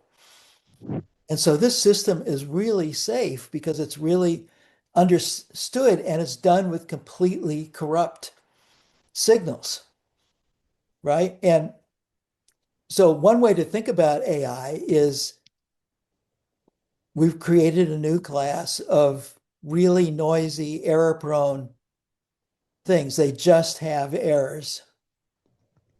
And Yeah. they should not be used any more than you would use a transmission that didn't have error correction on it. They should not be used for human purposes until the scheme for making a system out of these AIs that are able to take care of their own errors. That is like Yeah. simple 101 here. Like we're in CS 201, but I'm telling you about CS 101. It's the software, it's the engineer's pledge is the plane must not crash, the bridge must not fall. It's the Absolutely. Hippocratic oath for us is the software must not fail or harm. Period. Yeah, but they allowed it to exist by redefining. So look, AI used to mean something completely different back in the 60s when it was invented. Yep. So so the taking an old name that has some glamour to it and reusing it to write papers and claiming you've got it is called colonization. It's dirty pool. Yeah. Oop is a term I Oh happen yeah. to make up, and it doesn't mean what I meant. And nobody gives a shit. It became popular, and so everybody wanted it. There's even an object-oriented COBOL. You can imagine it. So software engineering sounds good, but unless you're really serious about the what engineering, unless you're willing to corrupt a really noble term, which is engineering, I think we should basically fight to the death to keep engineering meaning integrity of design and fabrication.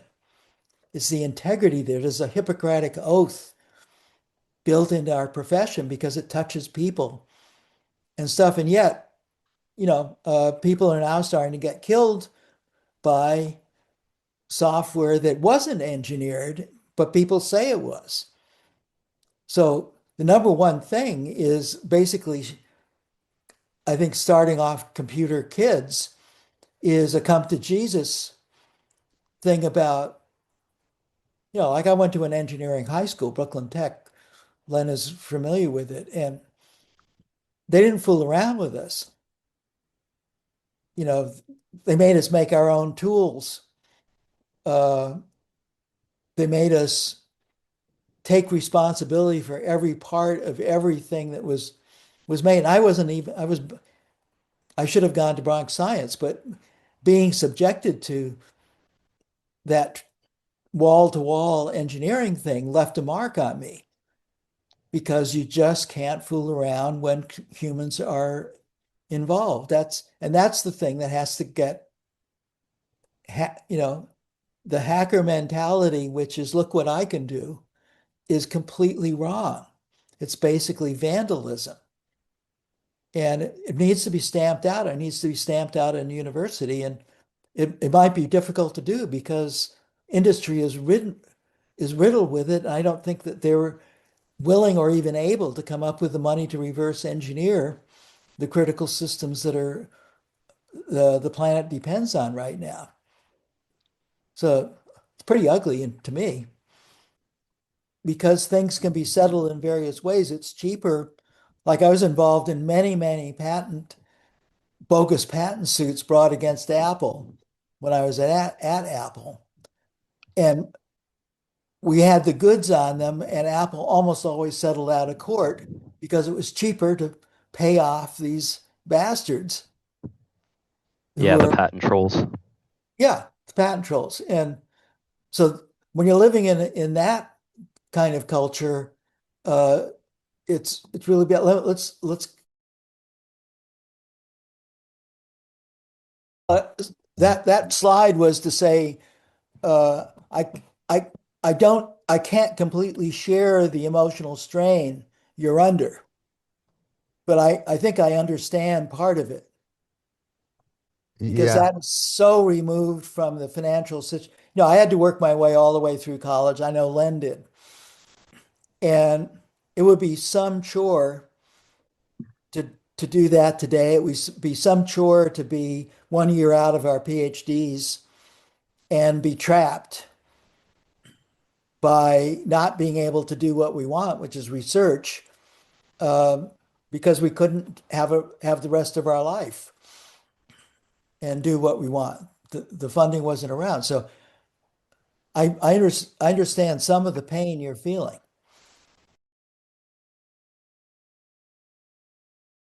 Well, I would like to see a study. The last study I really read about what happened to universities is now decades old. But I think it was a good study. It was done by some Stanford professors who really looked into what the influence of the baby boom. What one interesting thing is the baby boomers are now have passed through universities. So there are less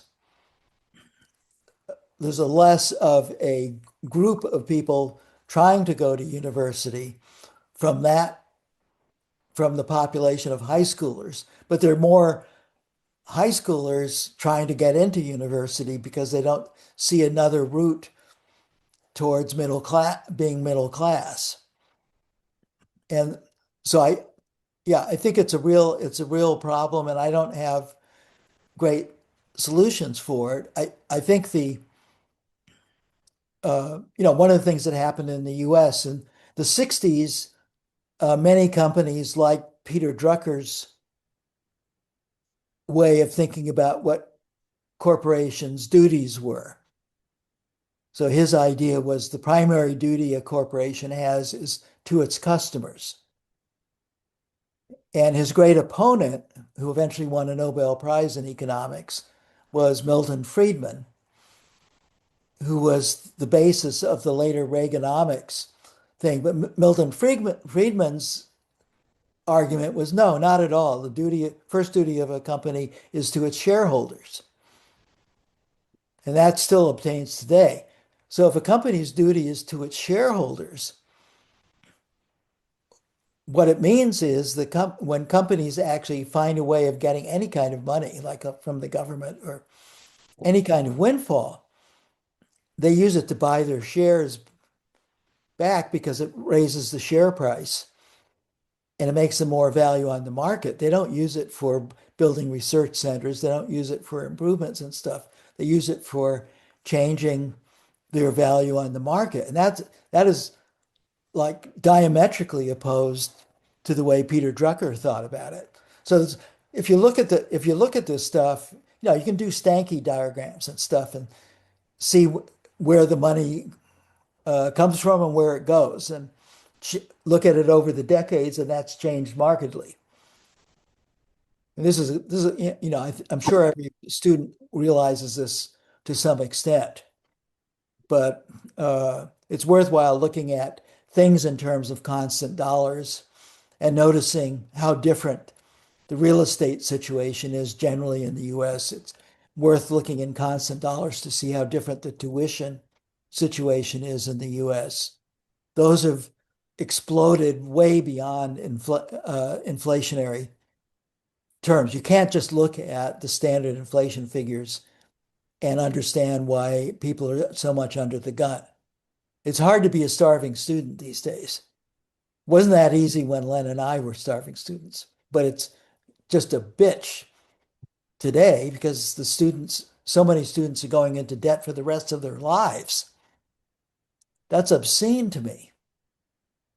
No country that, has any aspirations towards being a civilization should let students get into debt of that of anything that can't be paid off in like a year's work or summer working over the summer. You know, there's that's what laws are for. Sorry, Nathan. Sorry, sorry, Alan. So I do need to head out, but it seems like you're having a great time talking to students. So I will Well, leave you here as a yeah, host, it's if quarter you want to after continue discussion. it's quarter after 2 in the morning, and you Yeah. know, I don't have anything else to do except collapse All right. Well, after this. yeah. Thank So you let's hear. for being so generous with your time. But Yeah, well, that's the whole point, isn't it? thanks, and I hope to see you again in the future. Yes, Yeah, and I'll great. leave you here so that you can continue the discussion. Thanks for all your help. Yeah. So let's hear from Nathan.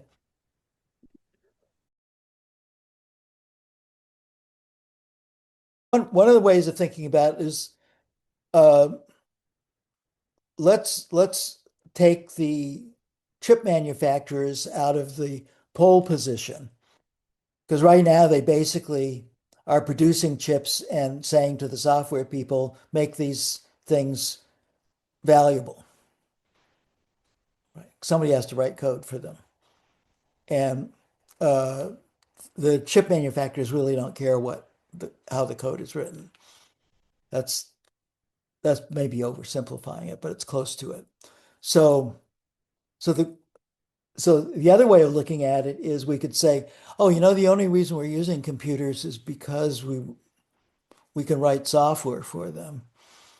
And it's actually fairly hard to write software. And so maybe what our prime objective should be is finding much better ways of writing software, right? We have things we want to do.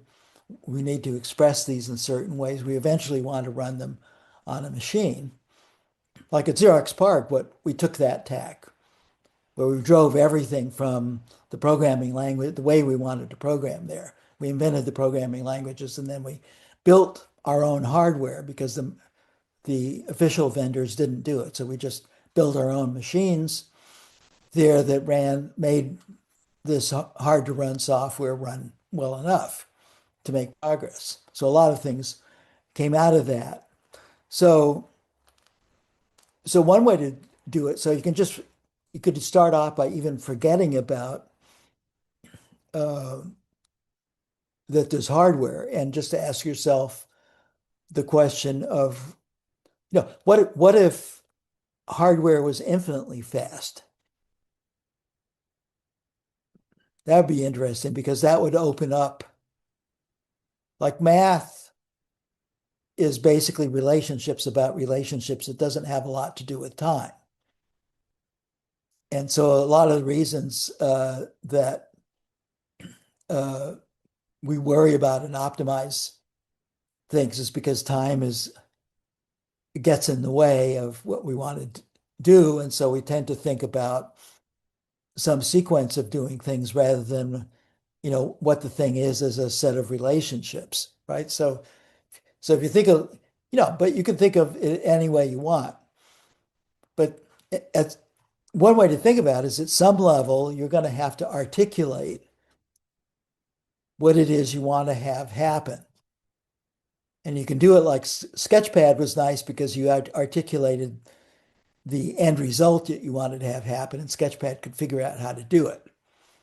So you could even think of that as being a really workable AI, right? Because solving problems, it's all declarative. Why not that? Why not make a whole system that's a solver? That's what people are doing in the wrong way with things like Anthropic and stuff. They're making solvers that solve incorrectly. You don't want that. Sketchpad solved things correctly. So it's engineered well enough so that what it did, it really did it well. You saw it back there from 1962. But then you could ask, it was running on this enormous machine that Len actually ran some code on. Everybody did back then. It really was the size of a building. And so he was using a supercomputer that had an architecture not at all suited to Sketchpad. and he just used every ounce. That computer had more memory for its day than any other computer. It had more stuff in the hardware to help you run parallel processes than anything else did. He used everything to do it, and it was still slow. But, suppose you like that. You could actually ask the question of, oh, what kind of a machine? I really like Sketchpad. What kind of a machine should I make uh, to really run it nicely? I'm not going to optimize my software. I'm going to optimize the hardware. Why not? It's the least interesting part of the thing. Well, you know where I'd go today? I'd go directly to Jason Kong and say, Jason, you're doing exactly what I want. You're using the equivalent of microcode today, which is field programmable gate arrays, and you're allowing the stuff that is effectively hardware to be fabricated under software control. That's really a great idea. By the way, Intel has a bunch of hybrid chips that can have partly regular processors and partly field programmable gate arrays in them. If I was going to build a machine today, I would probably start thinking that I'm eventually going to get hardware there, but I would start off with what are my software goals on the thing? Because why not? Why set yourself up? Because the reason we decided to build all of our own hardware at Park is we concluded that to reverse engineer the bad ideas done by IBM and DEC and the software industry, we would never get any research done. We spent all of our time coping with bullshit. You could ask the question of, so first you have to be willing to criticize stuff that's been around since long before you were born and is accepted as a given. Yeah. There are three standard operating systems right now, all of which are just complete shit. And by the way, Yeah. they were when they were introduced. That's the thing you have to realize. They were, and that the way these were programmed partly happened because of the 8-bit micro, and that Moore's law was so limited in scope because Intel could make money just making 86 architectures over and over again, faster and faster, more and more capable, because Microsoft was selling this crap that was based on the 86 architecture. That's lock-in. That's not progress. And many, many man hours, a huge percentage of man hours in industry is spent dealing with this stuff. And uh, so in a separate, if you invite me, I'm actually on the faculty here, so you can invite me back anytime. Um, but if you want to talk about, the ARM, no, the ARM and the Berkeley RISC chip, which influenced the ARM, were done because people were programming in C, not because people were programming in the language they should have been programming. And Well, the yes, adoption. yes, it's worthwhile looking at the actual history of these things. That was what the Berkeley RISC chip was about.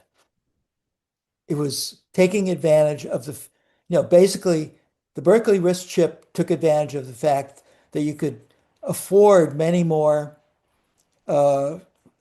fast transistors to make registers out of, and therefore you could actually potentially buffer the whole top of a stack, a bunch of stack frames. One of the interesting, you can take a look at some of the things they did. You could buffer uh, most of a working stack. Instead of having a cache memory, you could have a working stack of C in there. And they measured C and they looked at typical stack things and what it cost to overflow and stuff. And the chip came out of that. The ARM chip came from similar considerations, but different ones. It was a better design than the Berkeley RISC, but it used the same idea. It was, Sophie Wilson and and Steve Ferber. I know both of them very well. Uh, what they were trying to do was something for for an educational purpose for the BBC Micro. And they needed to do something that was not complicated, but really powerful. So the design on it is really clean. The problem with it was a great design for 10 years earlier.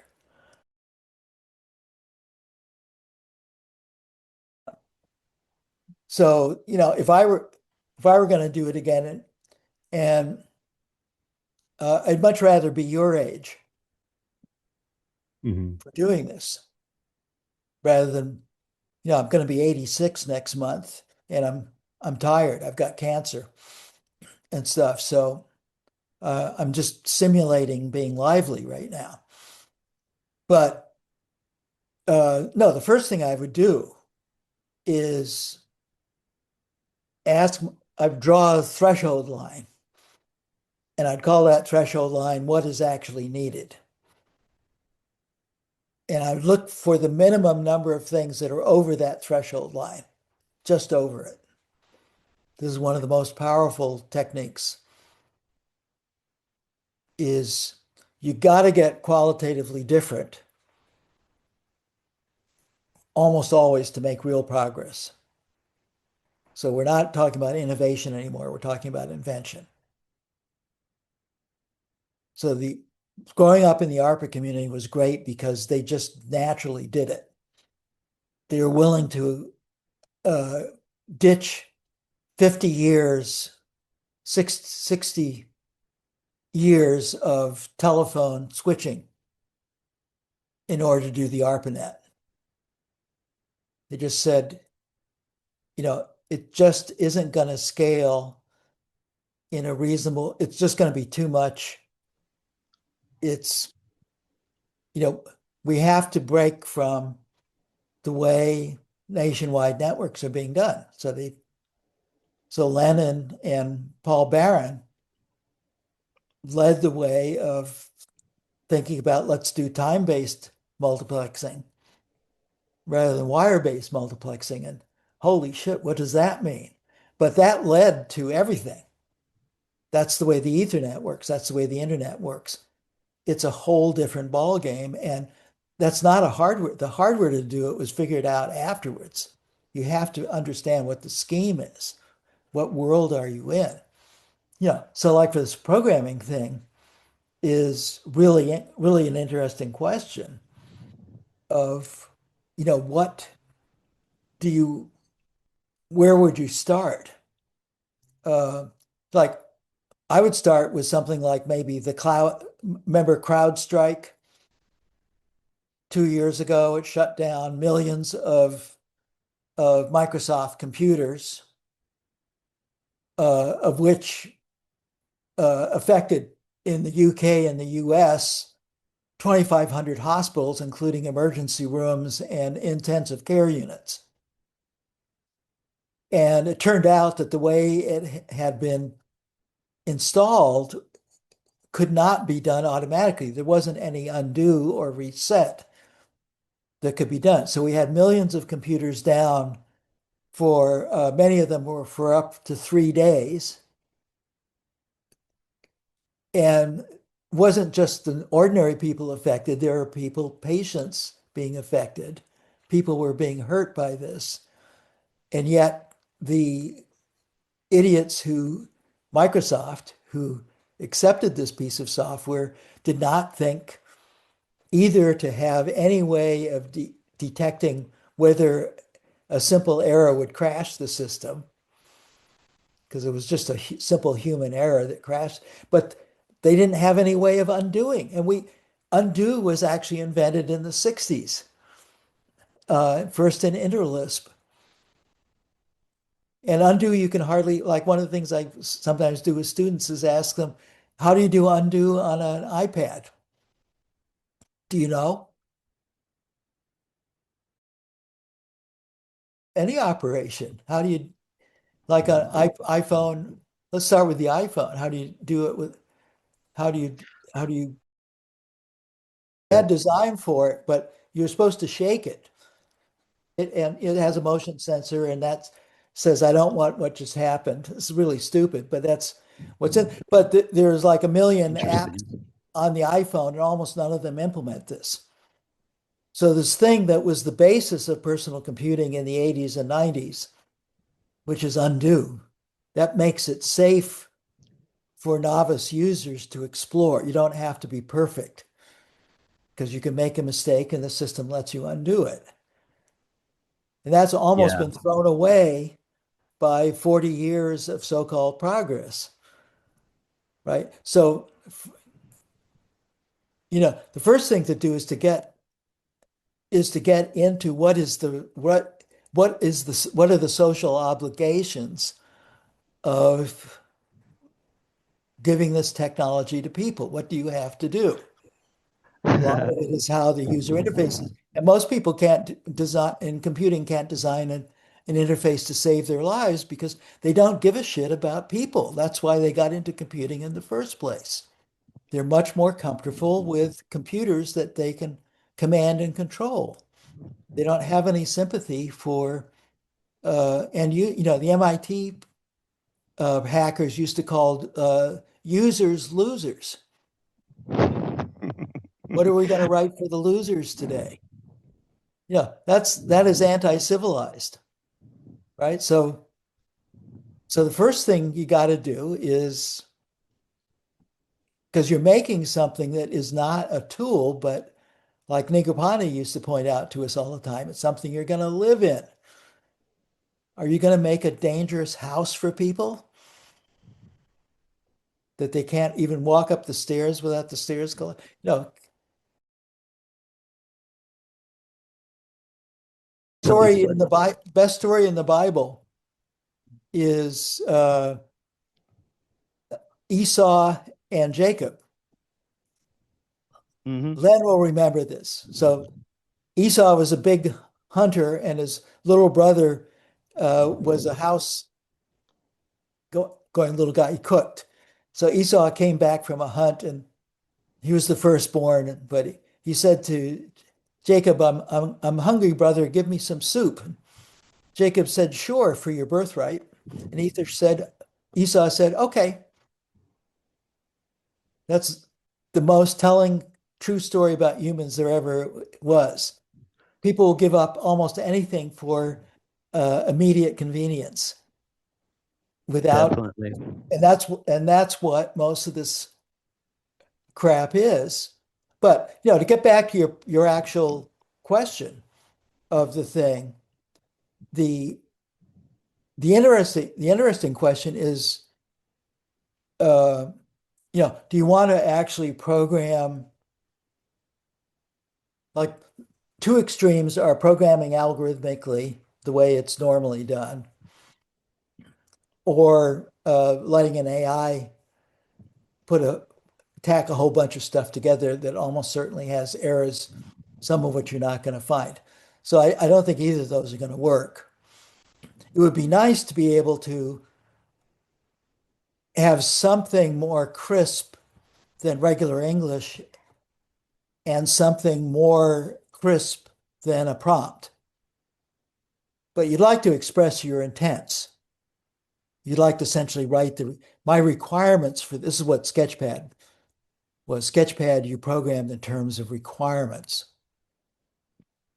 You said, I want this line to be horizontal, no matter what else is going on, and it would figure out a way to adjust all of the simultaneous constraints. So that's programming in terms of requirements.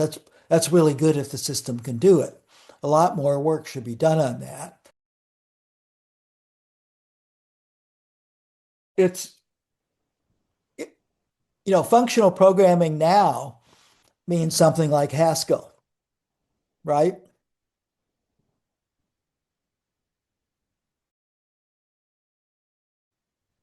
So it actually functional programming has a bigger meaning, which is now shrunk down to this particular style and approach to things. So in the old days, what functional programming meant was that you could relate inputs to desired outputs in a reliable way. Right. So that's the larger idea of a function. And uh, so like one of the questions I got used to get asked is, well, isn't what we're doing today, isn't functional programming incompatible with OOP? And it isn't, providing you use some of McCarthy's techniques. Because what McCarthy wanted was to be able to reason about programs, and he wanted to be able to make programs that could reason. But the problem with this is he wanted to reason about things that could have changed their states in the past. So he wanted to have a fact that, at a particular, right now, my robot is in Philadelphia, and I'm trying to get my robot to Boston. And that's incompatible with regular logic because you've got two facts that contradict each other. And McCarthy solved that by saying, okay, let's just label each fact. Let's put a time label on it, a pseudo time, not a real time, but a pseudo time on it. So we can say robot is in Philadelphia at time T1 and robot is in Boston at time T2. Now, if you think about what that does, it says that in the reasoning of the thing, you can now use regular logic because you're including when things are true. And when you're reasoning in a time slice or pseudo time slice. And McCarthy realized, oh, you could do that with programming too. That would be really good to do with programming because one of the things that kills most people in programming is race conditions. And semaphores are really bad for race conditions because you can get lockup. But if you had these pseudo time slices, you could think of them as being different layers of a world line of this data structure, of this object. So if you think of the objects as moving through this, what a file, like a file of bank accounts that is protected by transactions, that's what it is. The transaction says, I'm going to produce another version of this file, which is going to have the new facts about the bank account. And I'm never going to let anybody get confused of what money is in the bank account at what pseudo time. That's a really great idea. And so functional programming applied to object-oriented programming is combining those two ideas. You have the objects, you get an object from one place in pseudo time to its next place in pseudo time by a functional relationship, right? Why not? And you move all of them together.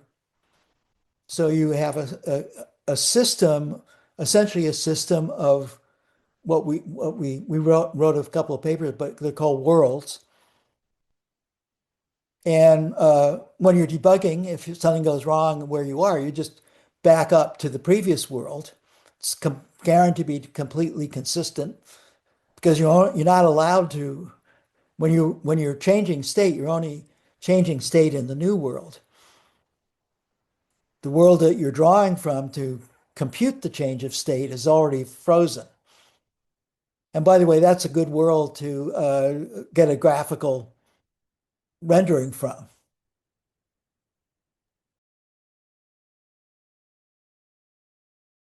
So yeah, so this is a brilliant idea that McCarthy had. Nobody And it's the most obvious way of dealing with what's difficult about regular computers is people allow the CPU to control the time sense of your program, and that's the stupidest idea ever. You're simulating everything else with data structures and programs. Why not simulate time? You don't have to have race conditions. And McCarthy, wrote a paper about this in 1963, and it had never been adopted in computing.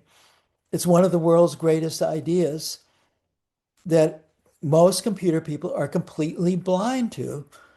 And I think part of the reason is the way most people learn how to program is with simple dog simple programs that are the wrong way to program, but you can make them work. And that is the worst way to start. You're much better uh, taking something complex and changing something in it with the help of a good debugger. So you're in the context of what you're really going to be working in. And you're still working on a small part and you're working on it in a safe way, but you're working on something that's more real than a toy program. And the problem is most of the programs that are running in the world today are toy programs blown up far beyond their ability to actually be safe and stable.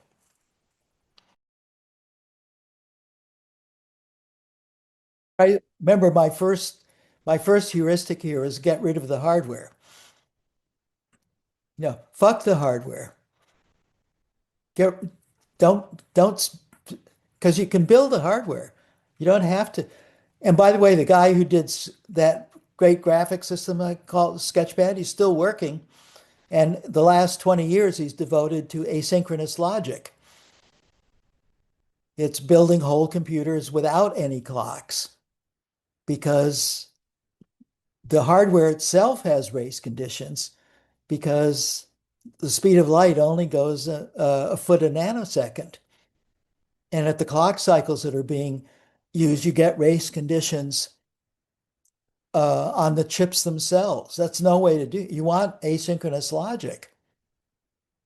And you can do it. It's not something that has to be invented. It's been around for a long. It's just harder.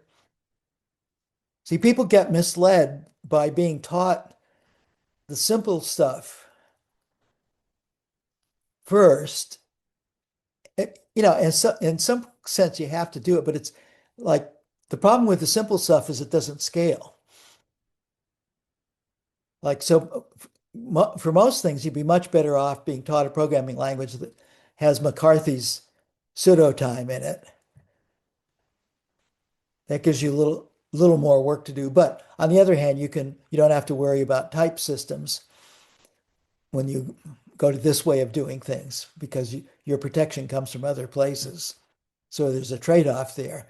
So now you've solved many bugs that you're going to get that are just race condition kinds of things and solve the hardware problems first by going to Jason's stuff. You're basically making simulators when you're making FPGAs, but it's a start in the right direction when you can simulate asynchronous logic in an FPGA.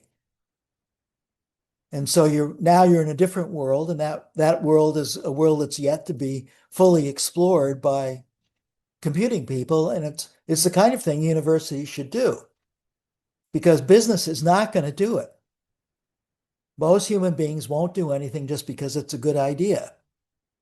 This is what universities are for. They're there for doing good things regardless. That is what they're for showing students what good things are. My belief. That's what if we're professing, our goal is to basically ruin if it only kills 5% of the people who are using it. Is that good? It gets into What is what the it? duties of an engineer are all about. What I we see. do is we make things that touch people. Yeah. Therefore, it's not philosophy. It's part of the equivalent of the Hippocratic Oath for engineering. It's what you learn when you get a real engineering degree. And if they That don't makes teach sense. it in computers, in the Samueli School of Engineering for computing, you're not getting a real engineering degree because engineering is about making things that that are going to affect people.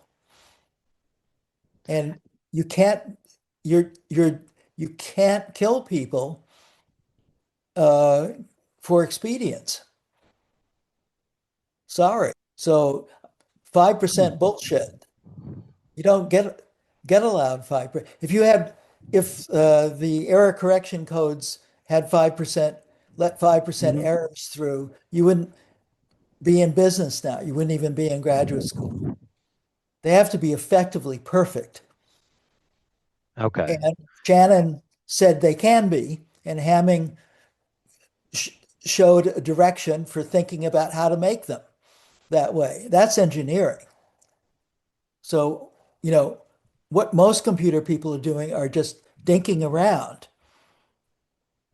and making money thereby, but they're they're not really, they're making toys.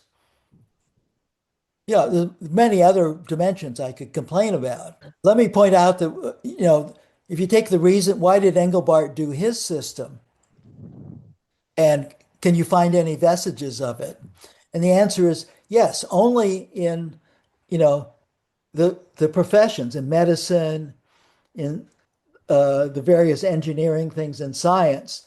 Professionals are using the Engelbart system for doing collaborative work on serious issues. The general public never gets even to touch it because virtually every app that the general public is sold is actually doing something old, something trivial, uh, and doing it in a more convenient way. The general public almost never touches anything that is deep about in computing and important uh, to learn. And that is the fault of the business community because no marketing person wants to sell something that requires a learning curve. Okay. Look, you got to separate out the internet and the web. The internet was done by absolute experts and for good reasons, and it was exemplary. It was There should be a core, and I can praise it to the skies because I was connected a bit with the ARPANET, but I got to be a bystander. I went to a lot of the meetings, but I watched the internet thing get done, and it was everything that Eli hopes for. It was just an exemplary thing, and they did a great job. It's safe in ways that most people don't even understand. Then there's the web. And Tim Berners-Lee, the first thing I asked him when he was going around touting the web, I said, "Well, Tim, well, how about Doug Engelbart?" He'd never heard of Doug Engelbart. He was a computer guy. And so the web started off as a dog simple, terrible set of protocols. And the internet browser was done even worse because the browser was not even done for the first web was actually also for authoring, but only in HTML. But when the browser came along, it was mostly for consumption. It was not a Hmm. two-way. And the whole ARPA zeitgeist was everything should be two-way. If you can consume it, you should be able to make it.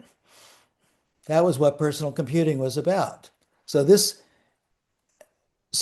web was exploitable because it was the thing that got to the larger public and mostly with stuff that was trivial and attractive, but not profound.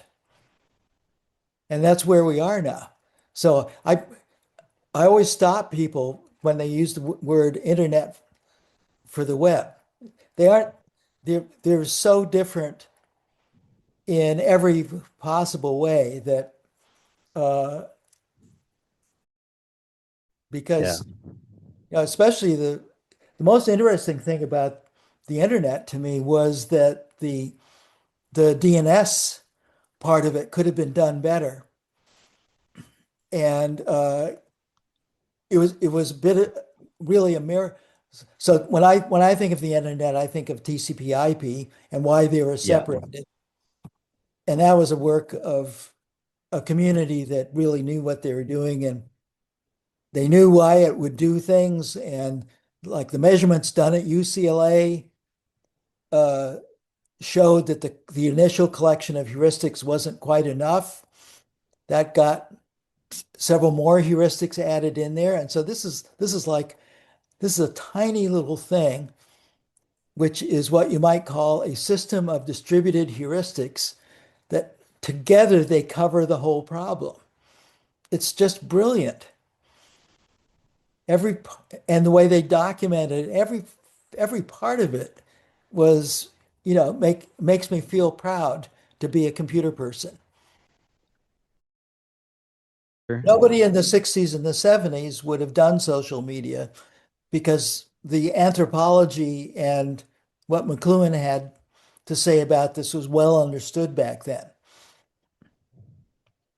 Now, it was understood that that would be a bad thing, that you're basically, because you're making an industrial revolution amplifier for a deep human trait, which is status. And whenever you do that, you're making an automatic legal drug. Hmm. And the fact that the round of people who did social media didn't understand that, they were just completely ignorant of how it would affect human beings.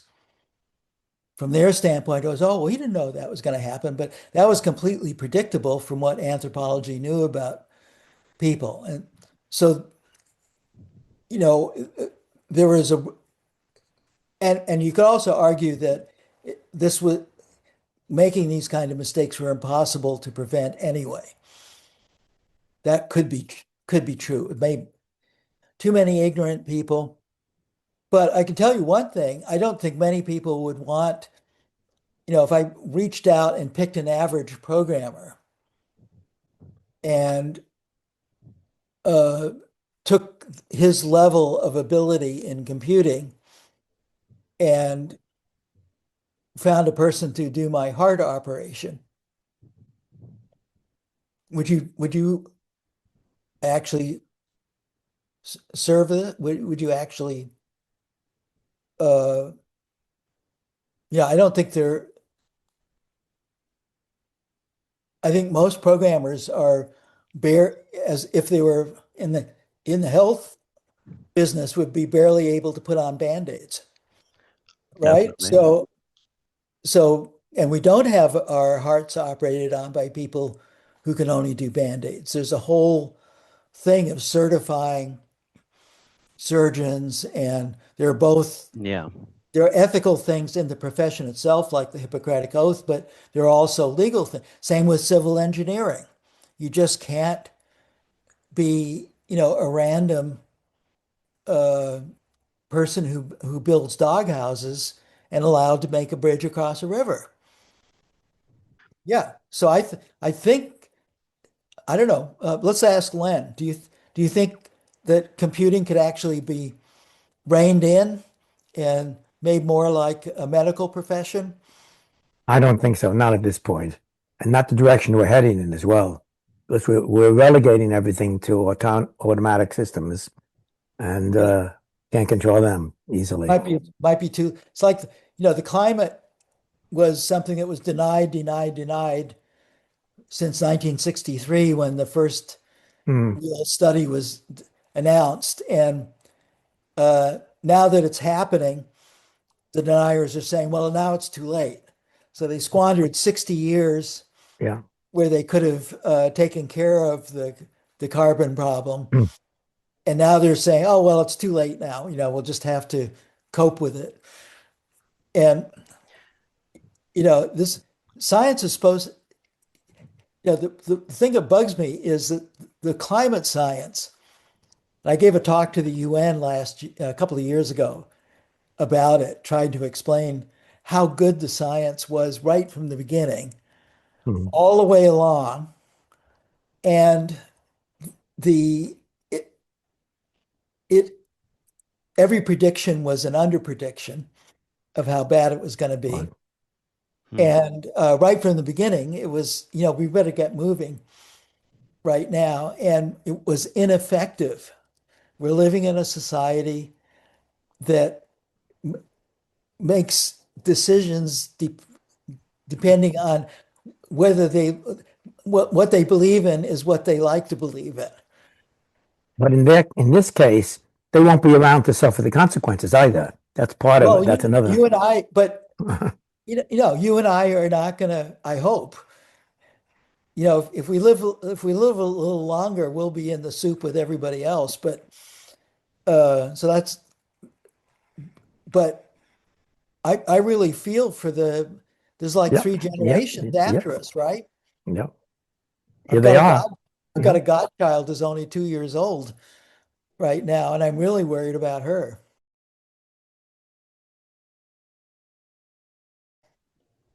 So what little I know about that comes from extensive reading and studying and being involved in anthropology. And so you know, there are traits that every human society ever studied, like of 2000 human societies, every society has a language, every society has stories, every society cares about status.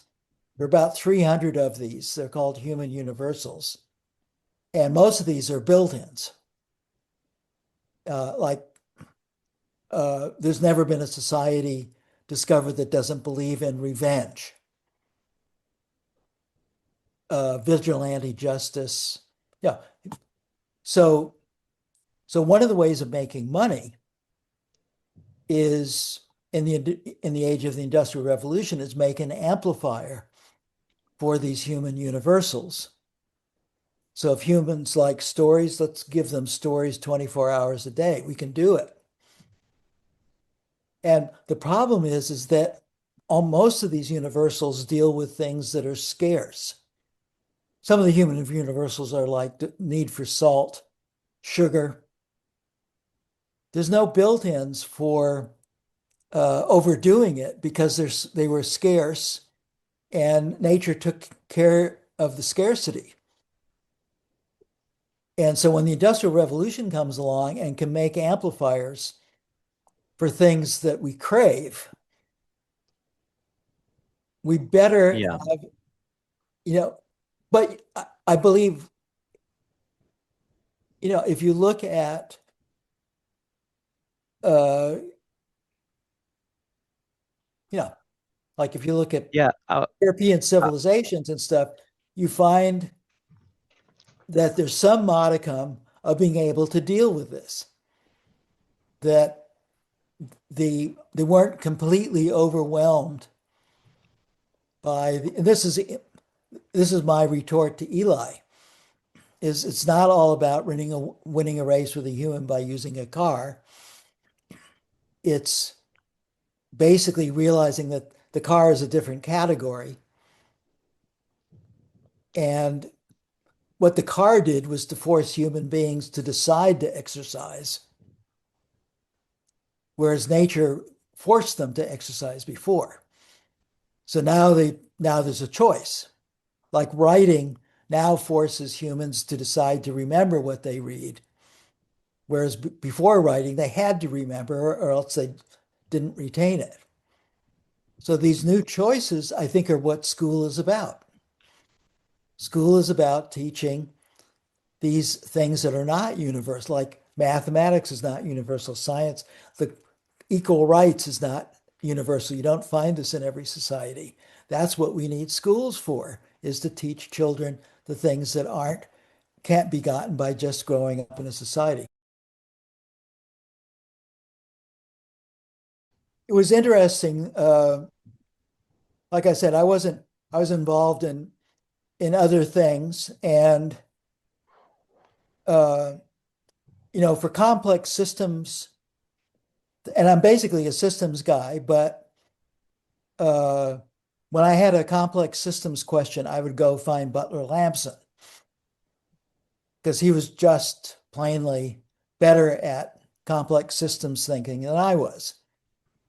And so what you should do is get him out of mothballs and get him to do one of these seminars and ask him that question. But yeah, if you look at what's interesting, so one of the things that didn't quite happen in the evolution of the internet, and I'm not an expert in its history, I was just a bystander, but Bob Kahn, who is one of the two guys who did TCP/IP, had a universal naming scheme that he was advocating for quite a few years that he couldn't get people. It would require some reverse engineering of things that never quite made it. But part of the motivation for this was to have a better handle on what DNS services actually provide. And the uh, so what I would do is if some student asked me this question in class, I would say, ask me this tomorrow because I'm going to call up Butler tonight and see what he has to say.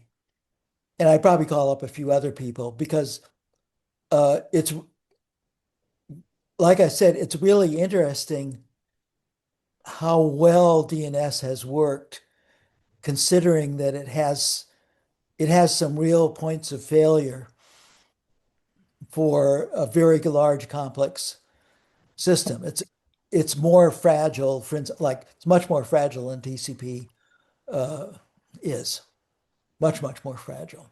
And by the way, you know, if you've learned about these things, you know that the reason there was a Right, slash, right, right. the reason there was a slash there is partly because David Reed, who is another really good systems thinker, wanted TCP is IP is the thing that gives you basically noisy bits.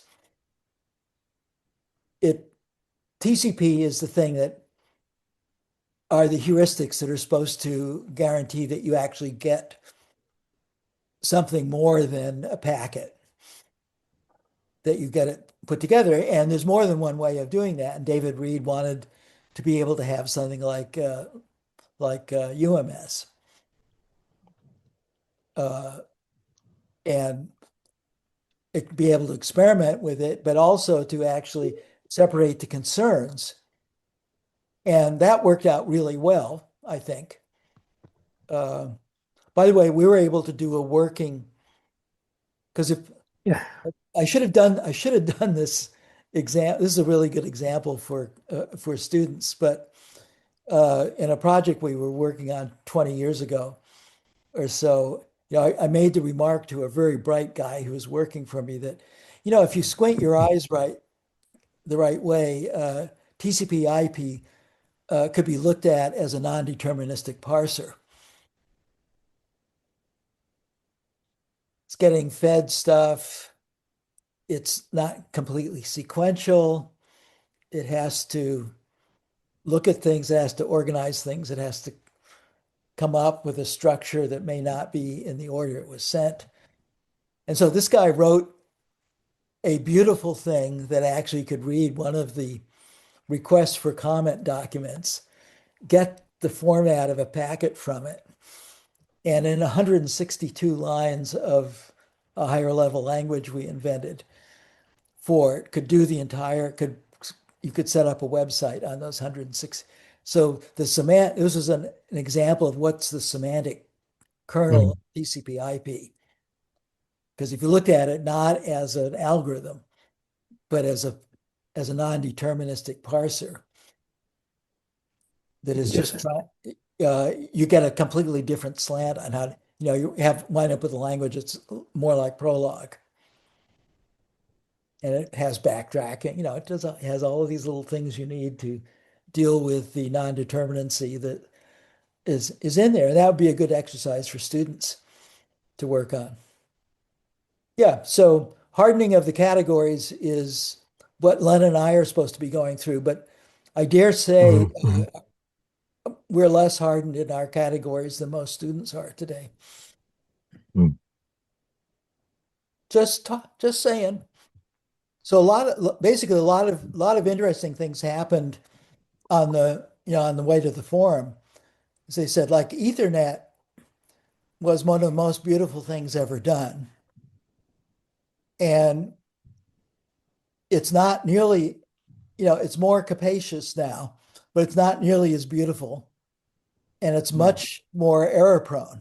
There's a lot, we got away with murder because the basic idea was so sound that Metcalf had. Yeah, yeah. And, and nowadays the shit has been engineered out of it. It's back to really a switching Mm. system instead of what it actually was, right? Wouldn't you say? Yep, yep. So, and It, same thing is true about the internet. As part of the growth was done at the expense of the shortcuts that people take in the routers and other things that aren't really that kosher, but they're getting away with it. So, you know, that's why I like to talk about semantics rather than pragmatics. Mm. Yep. Okay. Well, yeah. let's see. We are exactly three Three hours hours. later, and maybe I can go to bed now. Alan, let me speak for the entire group. What a pleasure it was to hear the wisdom, the experience, and the recommendations from someone as significant and critical to our entire field. So thank you so much. It was well delivered. The old farts still smell. Act accordingly. Hey, there's my favorite graduate student, Alex Worth. Oh, And yeah, he actually contributed quite a bit to this. I acknowledged him in the beginning, but good. Yeah. nice to see you, Alex. Yeah, great to see Okay, you guys. Ellen, I'm gonna go to bed. But do you have a question? I don't. Oh, good. I was just saying thank you. Thank you. I'm not Yes. sure I have any more adrenaline. Okay, great. Say hi to Bonnie, please. Yeah, Take see care. you all tomorrow. And Well, uh, like I said, I'll say it again, Len. It's just great. You were my first friend in the ARPA community. well, it was my pleasure. I, You I, were wonderful to interact with. I came down to visit, and you treated me like a brother right from Well, the very beginning. I've never forgotten it. Thank you. my pleasure indeed. Take care Great. now. Bye bye. Bye. Bye bye.